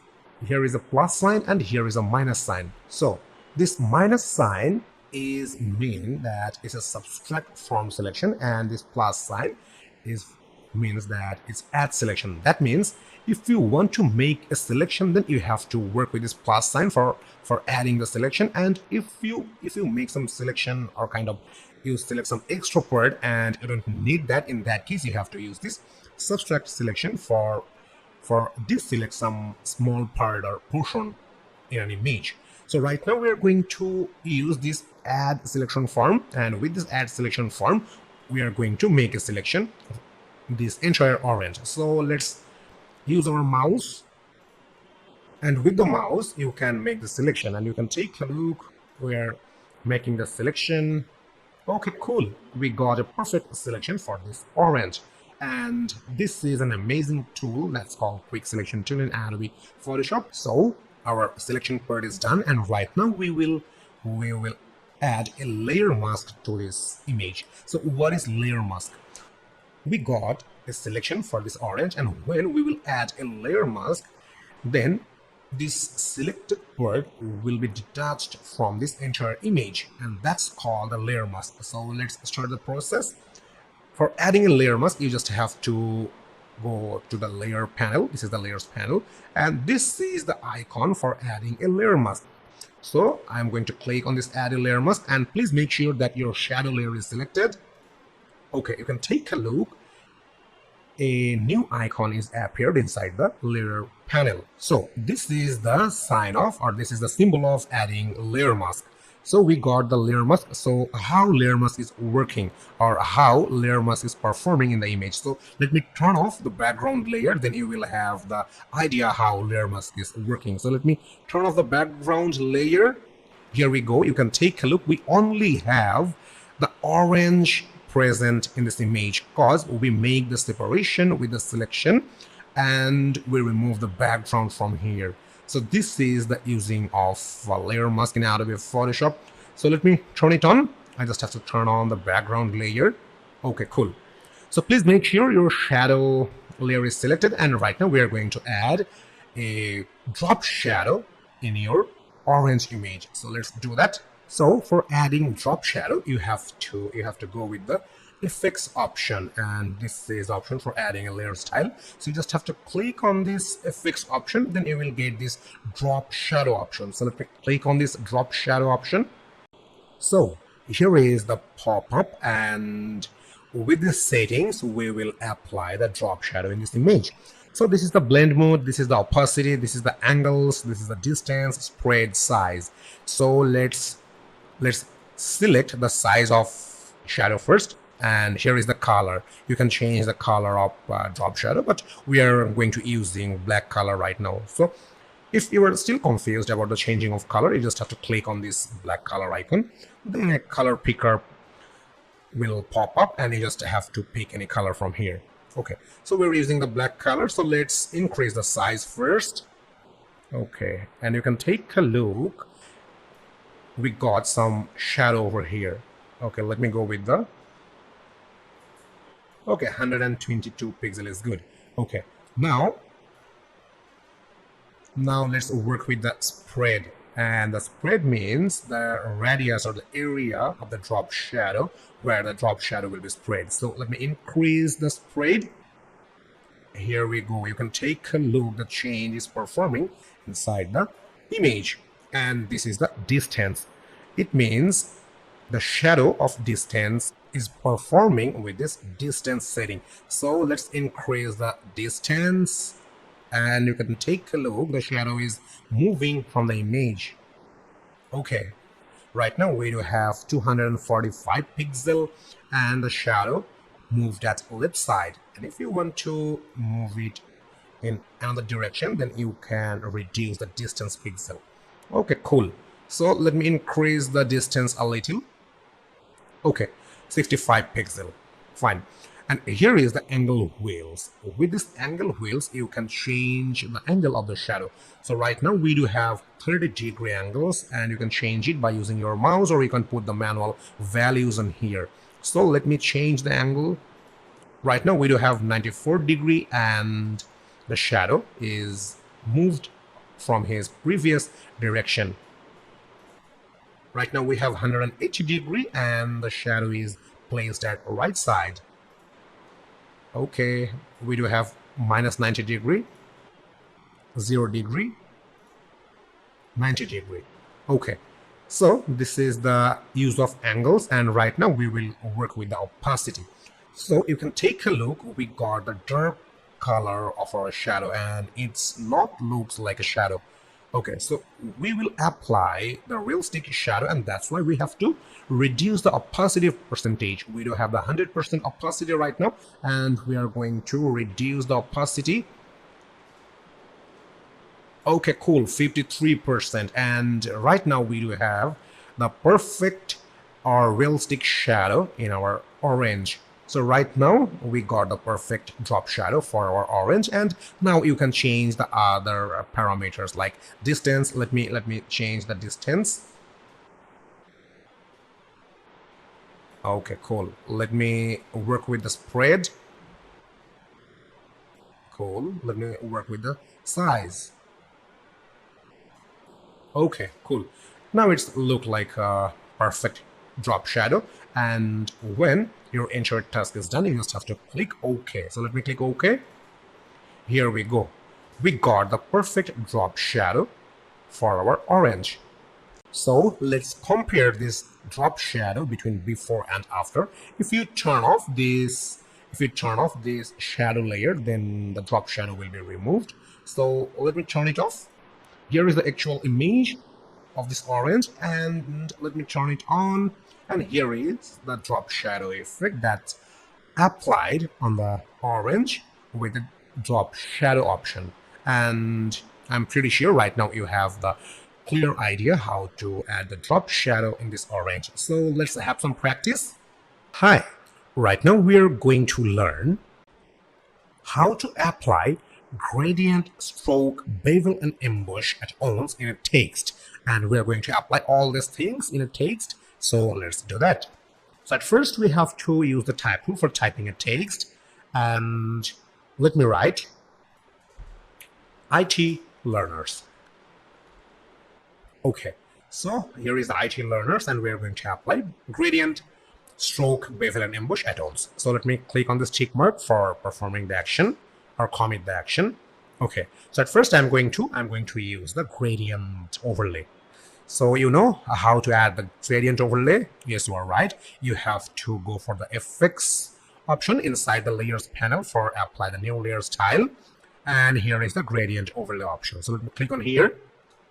So here is the pop-up, and we got the default preset of gradient. So let's change the gradient style. And here is the gradient option, and I want to pick the custom color. Likewise, I want to go with the blue color. Here is the option for changing the color as you've seen in the gradient lesson. So let me change the white color, and I want to apply the blue color instead of white. Okay, looks good. So let me click OK, and let me apply the second color. I want to go with the red color for the second. So here is the option. So I want to change the black color, and let's pick the red color. Okay, looks good. So let me click OK, and here is the OK option. So you can take a look. We got the gradient in our text, and let me click OK.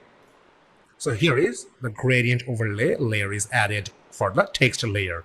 Now we are going to apply the stroke in this text. As you know how to add the stroke in text, you have to follow the same process as like before. So here is the effects option, here is the stroke option, and here is the presets. Okay, so we have the red color stroke, and I want to change it. Because we used red color for the gradient, and that's why I want to change the color. I want to pick the yellow color for the stroke. So let's change it. Here is the yellow color. Okay, now it looks really good. So let me click OK.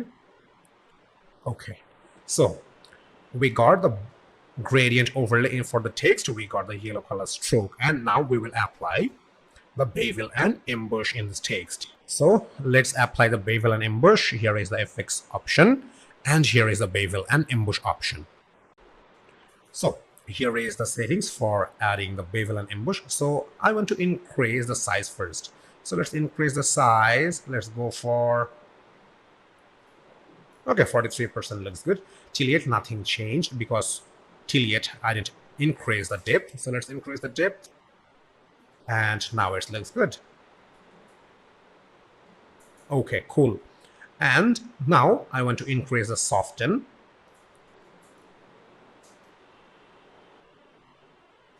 Okay, now it really looks good. So let me click OK. So we applied gradient overlay to the text with the blue and the red color.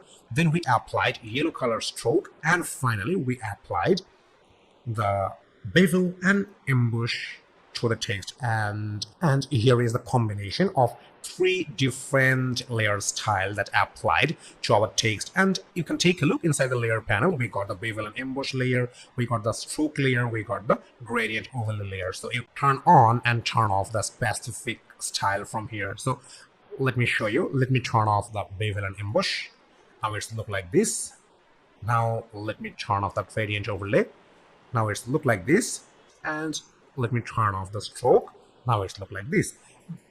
That means we do only have the general type or general text in here. So let's apply the bevel and emboss to this general text.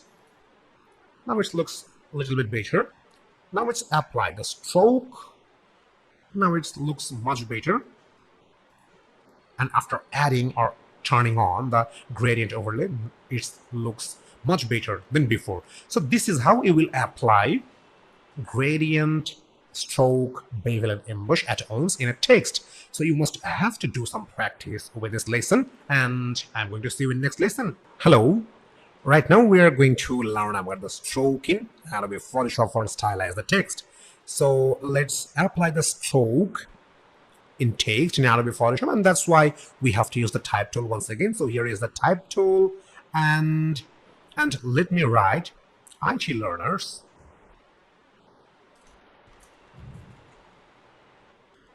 Okay, IT learners. So we got the black color for our text, and I'm going to apply the stroke in this text. So let me click on this tick mark. Okay. In last lesson, we learned about gradient, and now we are going to apply the stroke in this text. So what is stroke? Stroke is another color that applied in outside of text as like a thin line or thick line. It can be placed inside the text as a thick or thin line. So let's apply it in practically. So how you will apply the stroke in this text? You can apply stroke in this text very easily. You have to go for the effects option for adding a new layer style, and then you will get this stroke option. So let me click on this stroke option. Okay, here is the pop-up for stroke, and here is the settings for stroke. So here is the size, here is the positions, here is the blend mode, opacity, fill type, and color. So right now we only have the 1 pixel of size for the stroke, and if I increase the size of stroke, then what will happen? So let's take a look. I'm going to increase the size of stroke, and now it looks like this. It's really not looks good because our text color is black, and we select the fill color also black. That's why it's not look good. As we do have the black color for our text, so we can pick the red color for the stroke color. So let me pick the color option from here, and here is the color picker. So I want to pick this color, and now it's really looks good. So I just changed the color of stroke, and now it looks like this. So let me click OK, and you can take a look. The size of the stroke is 49 pixel, and it's really a big stroke is applied to the text. I want to change the size of stroke. So let's reduce the size of stroke, and you can take a look.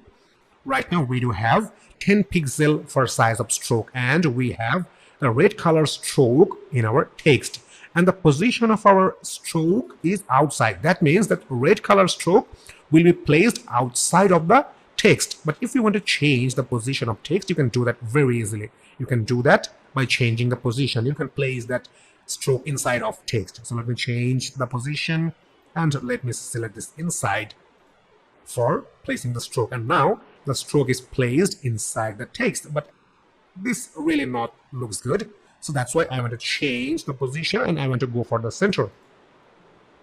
It also not looks good, but I think the outside is really good. So you just have to change the position of stroke, and I'm fixing it on outside. Now it really looks good. So if you want to change the opacity of stroke, you can change it. Right now we do have the 100% opacity. If you want to change the opacity, you can reduce the opacity, and after reducing the opacity, right now we do have 45%, and here is the preview of the stroke. So let me reduce once again. We do only have the 5%. That's why the strokes are slightly visible in here, but with the reducement of opacity, the stroke never looks good. So let me increase the opacity for 100%, and now it really looks good. So you can change the color of stroke once again. So let me select this one. Let me select with the green color. Let me select with the yellow color. Let me select with the orange color. Let me select with the blue color. Let me select with the pink color, red color. Okay, so this is the simple process for adding the color, and this is how you will apply the stroke on text. So let me click OK, and you can take a look. We got the new layer with our text layer that's called the effects layer, and under the effects we got the stroke. So if you want to turn off the stroke, you just have to turn off the effects or stroke layer. So let me turn it off. Stroke is gone, and let me turn it on. Stroke is back. So this is the simple process for adding stroke in text in Adobe Photoshop. Hello, right now we are going to learn how to apply bevel and emboss for stylize the text. So let's learn. So for applying the bevel and emboss, I'm going to type a text, and that's why I have to use the type tool. So here is the type tool, and I want to type IT learners. IT learners. Okay, so let me click on this tick mark for commit the actions, and the color of our text is pink. So right now I'm going to apply the bevel and emboss in this text, and for applying the bevel and emboss, we have to go with the effects option inside the layers panel. Then you will get this bevel and emboss option. So here is the pop-up, and here is the settings for applying the bevel and emboss. Actually, bevel and emboss, it makes your text as like some kind of 3D effect. I mean, if you apply the bevel and emboss in the text, your text will get a slight 3D views. So let's do that. So here is the style of bevel and emboss. Here is the technique. Here is the depth. Here is the direction. Here is the size. Here is the soften. So at first we have to increase the size of bevel and emboss. So right now we do have 0 pixel, and let me increase the size of bevel and emboss. Okay, 103 pixel we increase. Nothing changed because our depth percentage is still 1%. So let me increase the depth percentage. Okay, 480% we got the depth, and let's increase the soften as well. So let me increase the soften. Okay, so here is the bevel and emboss that's applied. So let's change some parameters for making this text better. Let me decrease the depth. Let me increase the size or decrease the size. Okay, now it looks good. And now we have 147% of depth. We do have 38 pixel for size, and here is the soften. Right now we have 15 pixel for soften. So let me reduce the soften, and now it's look like this. Let me increase the soften. Now it's look like this. So let me click OK, and here we go. You can take a look. The text we have applied the bevel and emboss in here, and now it looks much better than before. So this is how you will apply bevel and emboss in a text in Adobe Photoshop. And in next lesson we are going to apply gradient, stroke, bevel and emboss at once in a text, and that's going to be an amazing lesson in our next lesson. So let's jump to our next lesson. Hi, in this lesson we are going to learn about how to style a text. And at first we are going to learn about the gradient. So let's take a look at how you will apply gradient in Adobe Photoshop for stylize your text. So at first you have to create a new document, and not the new document actually, you have to create a canvas for editing the image, and that's why you have to go for the file menu, and here is the new option. So let me click on this new option, and here is some presets. So let me use this 1920 by 1080 pixel. This is a preset for web, and I'm just using this one. And let me click create. Okay, cool. So we do have the white background in here, and at first I'm going to type a text. Then we will stylize that text.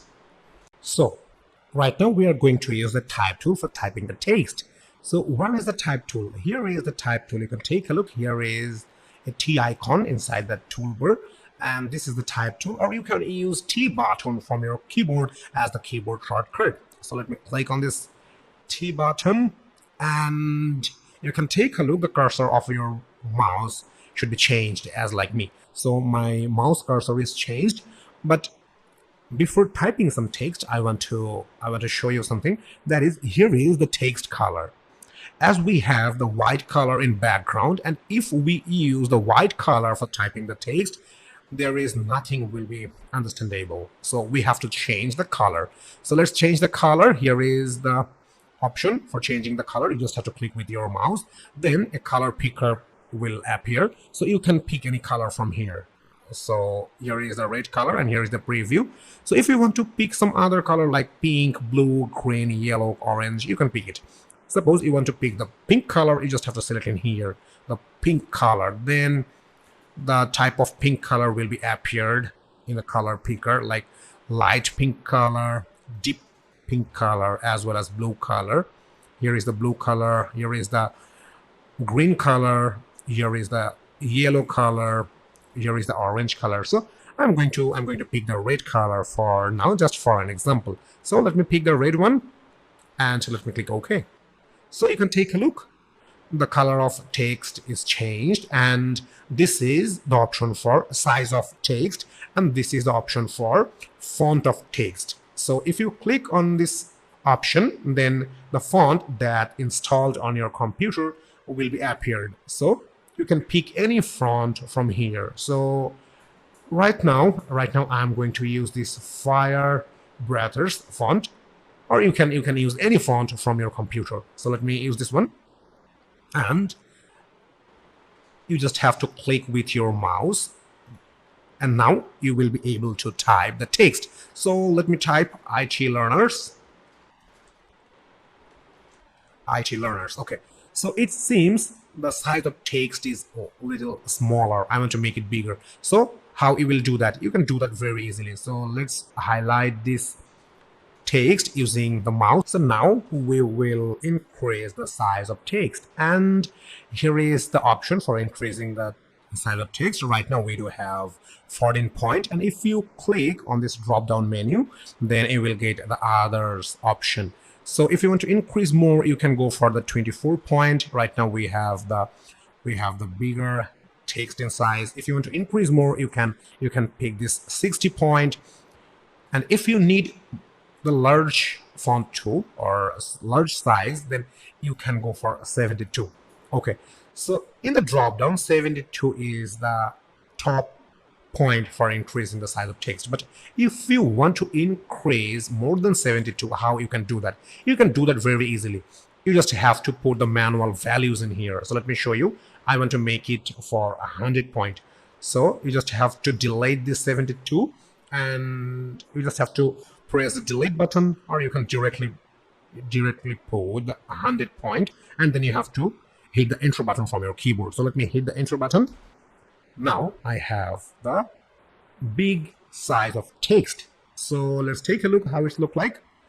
Okay, cool. So we do have the big size of text, and now we are going to use the gradient in this text. So how you will apply the gradient in this text? And you can take a look. We still have the text, the type tool active in this text, and that's why you just have to hit the Control and Enter button from your keyboard, or if you are using Mac, you have to press Command and Enter button from your keyboard for closing this type tool, or you can just click on this tick mark, and this tick mark is ensuring confirmation of command. So let me click on this tick mark. Okay, so right now we are going to apply the different type of text style in this text. So at first we are going to apply the gradient. So what is the gradient? Gradient basically a combination of two different color. So you can take a look. We got a new layer inside our layer panel, and we're going to apply two different color in this text. So how you will do that? You can do that very easily. And for applying the gradient in this text, you just have to go for this effects option inside the layers panel, and with this effects option, it seems you will able to add some layer style to your text. So let me click on this effects, and then you will get this gradient overlay option. So you just have to click on this gradient overlay option. Okay, cool. You can take a look. The color of the text is changed because we do have the gradient presets available in here. That's why the preset applied to the text. Okay, so let's change the gradient. If you click on this gradient option, then you will get a different type of preset. So let me click on this gradient icon or gradient option, then another pop-up will appear. So this is the pop-up, and inside this gradient editor pop-up, you will get different type of presets that's provided by Adobe Photoshop, like the basics, blues, purple, pink, reds, and many more presets are available. So let me show you the folders. Let me open the basics folders.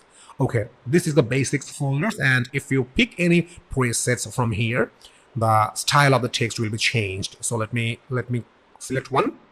Okay, you can take a look. The style of text is changed. Let me select this one. Style is changed. So these three presets are basically the preset of basics. So let me close this folder and let me open the blue folder. And inside the blues folder, you will have different type of blue color gradient preset. You can pick any presets from here, like this one, like this one, like this one, this one, and this one. So different type of presets are available. Okay, let me close the blues folder. Let me show with the purple. Here is the different type of purple gradients presets are available. Here is one, here is one, here is another, here is another. Okay, so let me close the purples. Here is the pink, here is the reds, here is the orange. So different type of presets are available. So you just have to check it one by one. Okay, so suppose we used these presets, and the name of this preset is purple 21. Suppose you selected this one and you are going to apply these things. So let me click OK, and here is we got the preset that's we got from the Adobe Photoshop. And here is the angles. If you want to change the angle of gradients, then you can do that very easily. So how you can do that? You can do that very easily. So let me change the angle. Right now we do have the 90 degree, and now I have 19 degree. Now I have minus 33 degree, and here is the color of the gradient is changing. So right now I have minus 33 degree, and the blue colors are present at the right side of the text. So let's change the angle. Now I have minus 143 degree, and the blue colors placed at the left side of the text. So this is the angle, and with this angle wheel you can change the color angles of gradient. Okay, so this is the preset. Suppose you want to use your custom color for gradient. How you will do that? You can do that very easily. So you just have to open this gradient preset once again, and then you can pick any preset from here. But after selecting any preset, you are still able to change the color of gradient. How you will do that? You can do that using this pointer. Suppose here is the blue color, so you want to change the blue colors. Here we got the 4 type of color that's present in our gradient. So if you want to change, or if you want to put the manual color, then you can do that. So let's change with the blue one. So here is the blue one. When you will click on this pointer, then you will get for changing the color option. So here is the color option, and from here I'm going to select another color. I want to pick this blue color from here, and let me click OK. And we got another color. I want to change this color also. So let me select this one, and from this color option I want to go with the blue color as well. So I want to pick this blue color, and let me click OK. So I got 2 options for changing the color. So let me select this one, and I want to change the orange color as well. So you just have to select it, and from the color picker you can pick any color. So I want to make it blue color as well. Okay, so you can take a look. We got the most of blue colors. Okay, looks good, and let me click OK. And for the bottom part, I want to change the color. I want to pick the red color. So you just have to select on this pointer, and here is the color option. So let me select this color option, and from here I want to pick the red color. Okay, cool. So let me click OK, and here is the settings for changing the custom color. So for the first 3 from the right side, I used blue color, and if you want to change, or if you want to customize something else, you can do that. So let me change the 3rd color of blues. I want to go with the green color in here. So you just have to click on this icon or pointer, then you will get this color option. And now I want to pick the green color. Okay, so here is the green color I picked. Let me click OK, and let me click OK. So right now I have 3 different color in here, and this is what I put the manual color changes in gradient. So this is how you can use the preset, and this is how you can change the manual color for your text using gradient. So see you in next lesson. Hello there. Right now we are going to learn about invert and threshold in Adobe Photoshop. So what is the use of invert and threshold in Photoshop? Suppose you have a colorful image and you want to make that image black and white. So how you will do that? You can do that very easily using threshold. And if you want to make, or if you want to apply the film negative effect to your image, in that case you have to apply the invert option. So let's take a look, and for applying the invert and threshold in an image, we have to open our exercise file, and let's open an image. So here is the file menu, open option, and we're going to apply this photo sushi unsplash image. So you just have to select it, and then you have to click open. Okay, here we go. You can take a look. A beautiful handsome person, man, he wearing glass, and we are going to apply the invert and threshold in this image. So let's start with the invert first. So with the invert option, you can apply the film negative effect. So let's do that, and that's why we have to go for the adjustments tab. So here is the adjustments tabs, and inside the adjustments tabs you will get this invert option. So this is the invert option. Let me select this invert option. Boom, magic. You can take a look. The invert effect is applied to the image, and we have right now the film negative effect to this image, and a new layer is added in here that's called the invert layer. So if you want to get it back, you just have to turn off this invert one layer. So let me turn it off. We got our image back. So this is very simple process, and let's take a look with the threshold. So for applying the threshold, you just have to go for the adjustments tab once again, and here is the threshold option. So you just have to select it, and then you will have this image black and white. But you have the levels to change the threshold. Likewise, you can take a look. Here is the pointer. You can increase or decrease the percentage of black color and white color. So let me show you. Here is the pointer. So if you want to increase the darkness, or if you want to increase the black area inside this image, then you have to move this pointer at right. If you move this pointer at right, then the percentage of black color will be increased inside this image. So let me show you. Right now we do have the 128 manual values, and let's move this pointer at right. Here we go. You can take a look. The percentage of black color is increasing.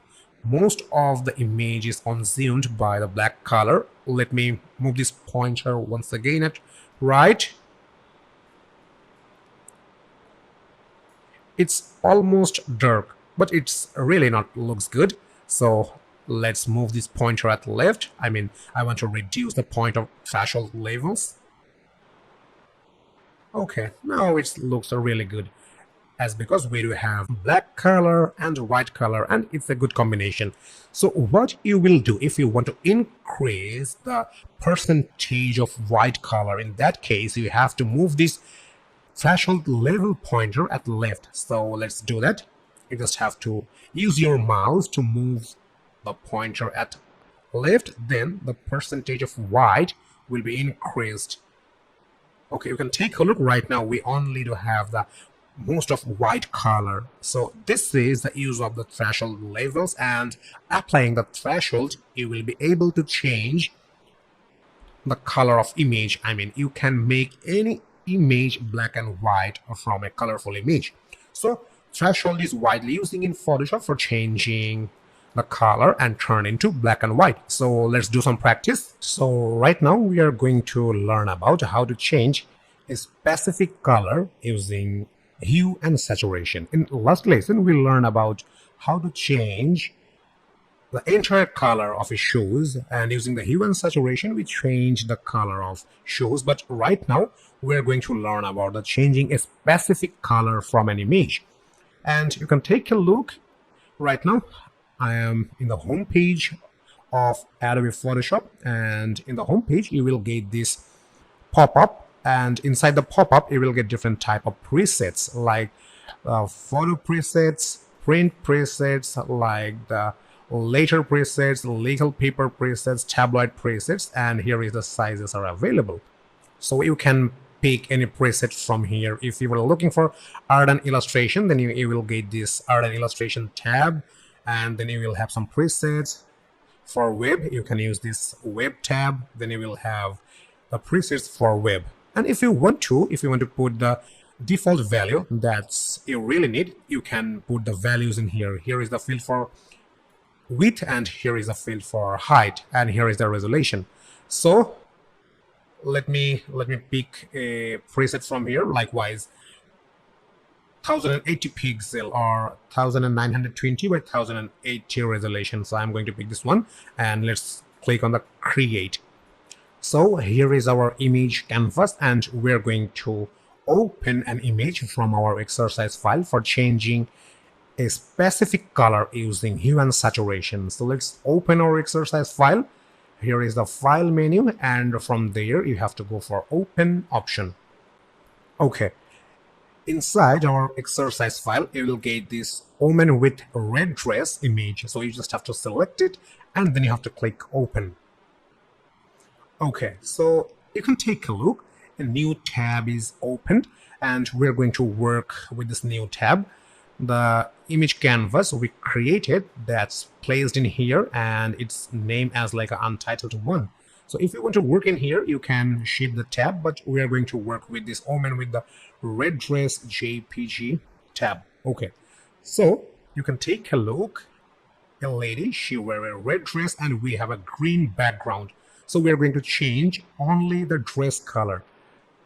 That means all the background will remain same, and we will only change the color of dress. And how we will do that using hue and saturation, let's take a look. Inside the layers panel we got the background layer, and we're not going to change anything.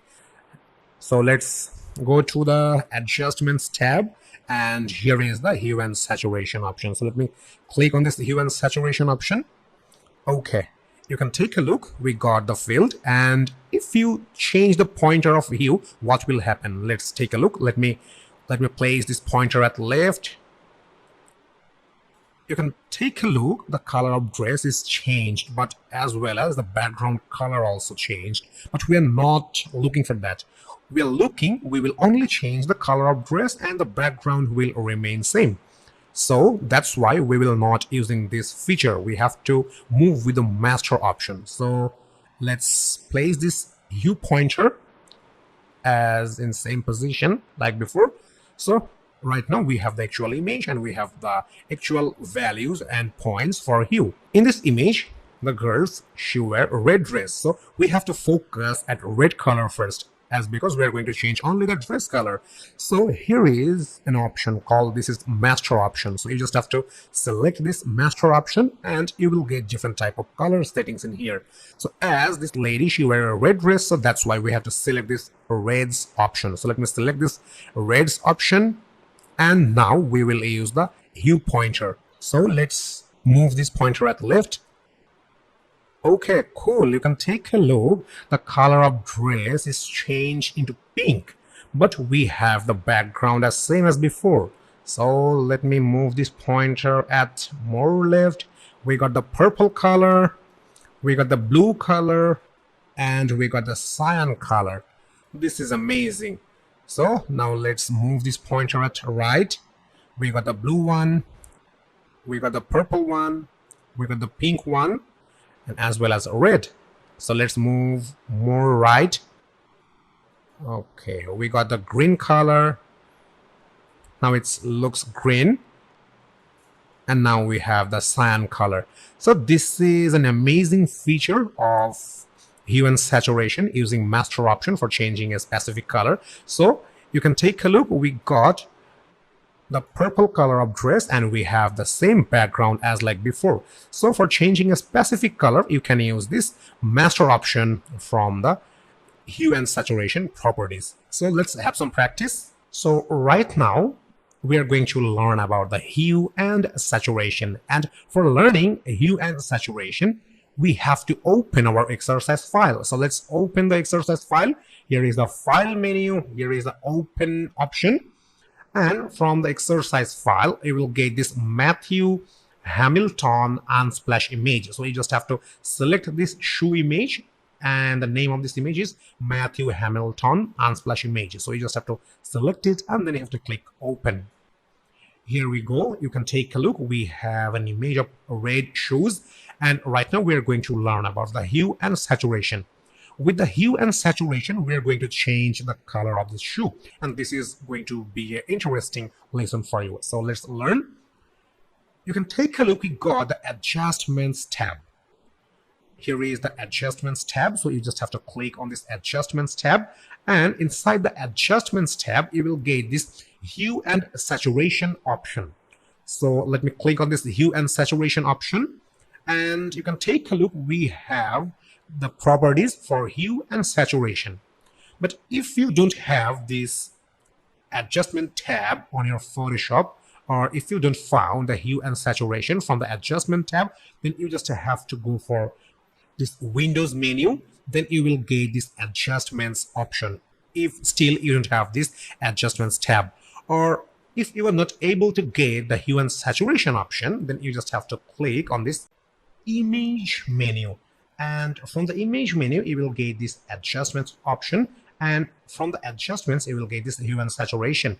It's invisible right now because I already applied the hue and saturation from my adjustments tab. That's why it seems invisible in here. Okay, so I'm pretty sure right now you have the adjustments and properties for the hue and saturation. So you can take a look. Here is the hue bar, and here is the saturation bar. And right now we have the red color for this shoe. And if you want to change the red color, then how you will do that? You can do that very easily using hue. So you can take a look. Here is the pointer, and for changing the shoe color, you just have to move this pointer at left or at right. When you will move this pointer at left or at right, then the color of shoe will be changed. So let me show you. You just have to use your mouse and let me move this pointer at left. Okay, you can take a look. The red shoes now turn into pink. Let me move this pointer more left. Okay, cool. Now it's turned into blue shoes. Let me place this pointer at more left. Here we go. We got the cyan color for the shoes. Okay, so this is an amazing thing. So right now I want to move this pointer at right, or you can put the manual values. Here is the field for manual values, and the maximum or the minimum values is minus 180.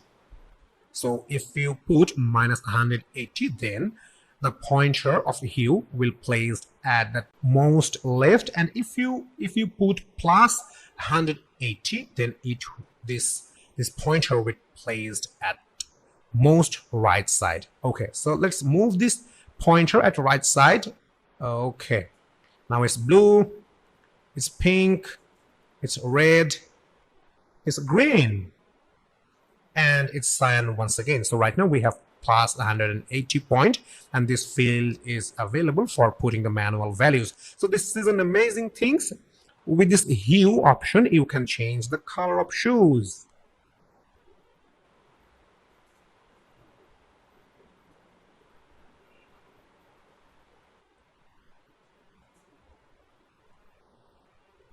Okay, cool.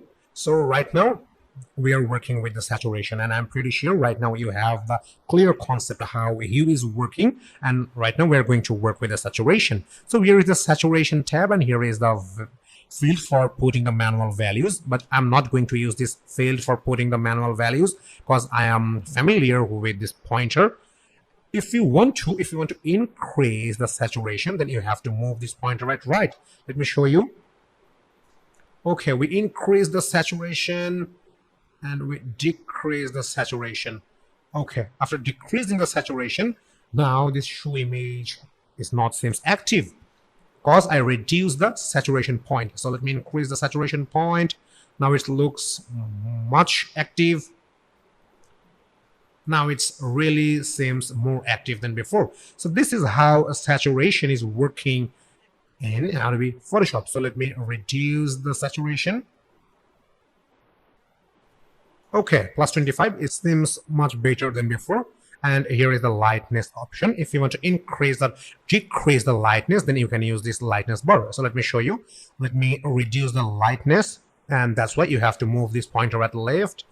And you can take a look. The lightness of the image is reducing. I'm using minus 50, and here is the preview of lightness of the shoes. And if you want to increase the lightness, then you can increase the lightness.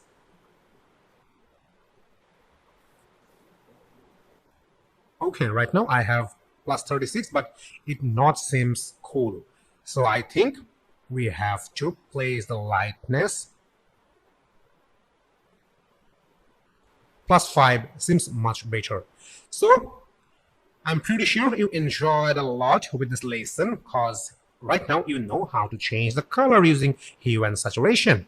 So let me show you once again. Right now we have the pink, we have the purple, we have the blue, we have the cyan, we have the green, we have the cyan as well. And here is our red is back. So this is how you will apply or you will change the color of a shoe in Adobe Photoshop. So let's have some practice.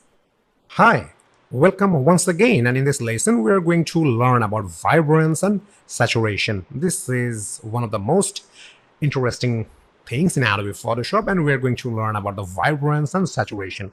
So let's open our exercise file for applying the vibrance and saturation in an image. So let's open it. Here is the file menu, here is the open option, and inside our exercise file you will get this omen in red and black florals shorts. So you just have to select this image and then you have to click open. Here we go. This is the image, and you can take a look. A beautiful lady, she jumps on the road, and we have the green background as well. But if you focus on this image seems not active, it seems inactive image. So we want to make active image. So how we will do that? You can do that very easily using vibrance and saturation. So let's apply the vibrance and saturation in this image for making this image more active. So you will get the vibrance and saturation option inside this adjustments tab. So this is the adjustments tab, and here is a triangle icon, and this is the option for vibrance. So let me click on this vibrance option. Okay, cool. This is the properties of vibrance, and this is the parameter for changing the point of vibrance, and this is the field for putting the manual values. But I'm going to use this pointer for changing the vibrance. I want to make active this image. That means this color of trees will be more active. It will have more green color. The dress color of this lady, likewise, the red colors of the dress will be more active and more stronger. That's what I'm looking for. So how we will do that? So let's increase the vibrance, and for increasing the vibrance, you just have to move this pointer at right. So let's do that. Okay, cool. Can you compare the image between before and after? I'm pretty sure right now it looks more active than before. So inside the layers panel, you can take a look. We got a new layer, and the name of the new layer is Vibrance, because we apply the vibrance in this background image. That's why a new layer is created and vibrance is applied on here. So if you want to compare between before and after, then you just have to turn this vibrance layer off. Then you can have a compare. So let me turn it off. This is the before image, and this is the after. I'm pretty sure you have the concept that after applying the vibrance, this image looks much better. But if you want to make this image, I mean the color of trees, if you want to make this more green, if you want to make the red color of this beautiful lady's dress, if you want to make it more red, then you have to apply the saturation. So let's do that. So my ultimate destination right now, that I will make the trees color more green, I will make the red color of the dresses more red, and that's why I'm going to use the saturation. So let's use this pointer of saturation. Right now we have 0 manual values, and I'm going to increase the saturation point. So you just have to move this pointer at right.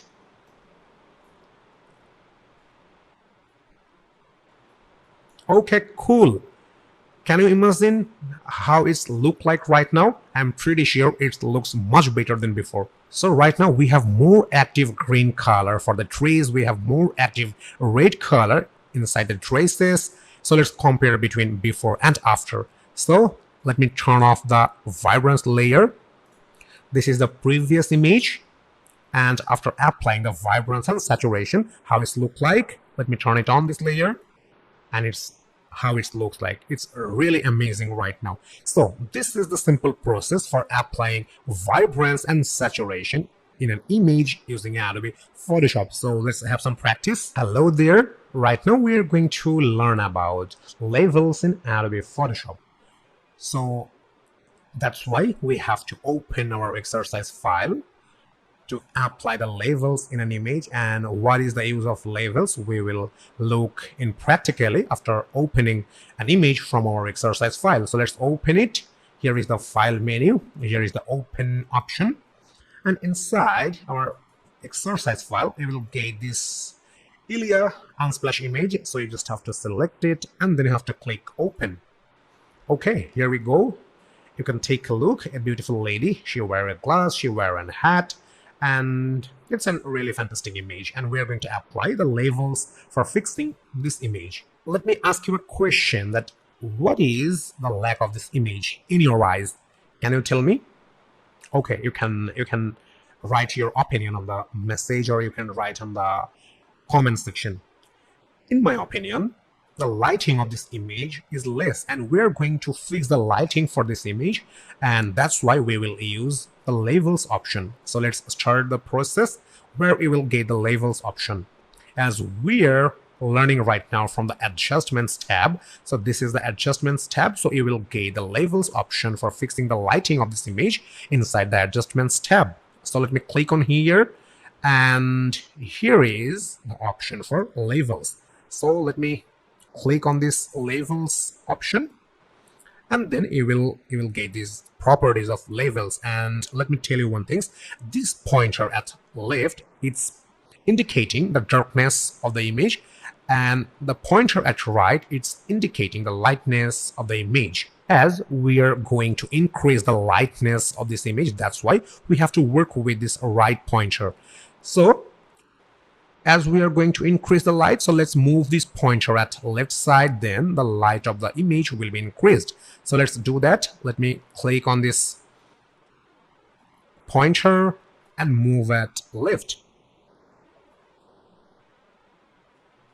Okay, you can take a look. Right now we have the perfect lighting for the image, and here is a label is appeared. So let's compare between the lighting of before and after. So let me turn it off. Here is the previous image, and here is the image after applying the labels. So this pointer, it's using for increasing the light. So let me place this pointer at top right, and here is the value. Right now we have 255 values, and if you want to put the manual values, you can use this field. So now we have the same image as like before, but I don't want it to keep the lighting like that. So let's increase the lighting of this image once again, and let's move this pointer at left. Okay, 179. Now it looks good. Okay, so I'm pretty sure right now you know how to change or how to fix the lighting of an image using labels. And what will happen if you use this left side pointer? What will happen? This will work for increasing the darkness. So let me show you. You just have to move this pointer at right. Okay, now it looks a dark image, but I don't want to keep this image like this way. So just for explaining you what is the use of this left side pointer, that's why I used this pointer. So let's keep this pointer at left, and now it looks much better than before. So right now we know how to increase the lighting and how to increase the darkness, but what you will do if you want to apply a specific color lighting in this image, likewise it could be red, it could be green, it could be magentas. So what you will do, suppose you want to apply a red color lighting in this image. So how you will do that? You can do that very easily, cause inside the labels here is the presets option, and under the presets you will get this RGB option.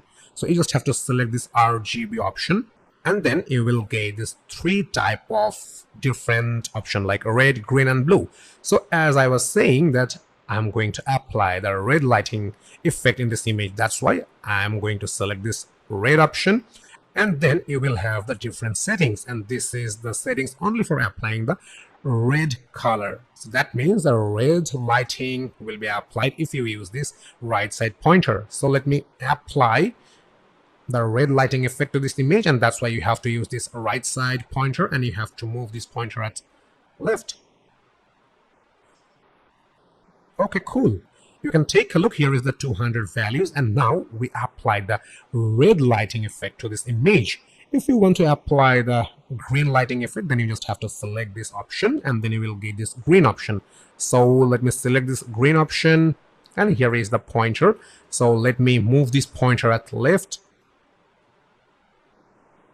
Okay, here is the 199 values, and after applying or after increasing the green lighting, right now we have the preview of the image like this. So let's try with the last one, the blue ones.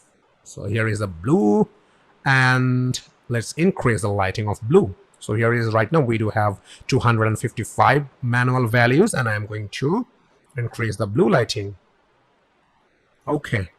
Right now we have 181 values, and now it looks this way. So this is the use of labels. If you want to use only the RGB option, you can use it. If you want to use especially for red, you can use it. If you want to use green, if you want to use blues, you can use it as you want. So this is how you will use the label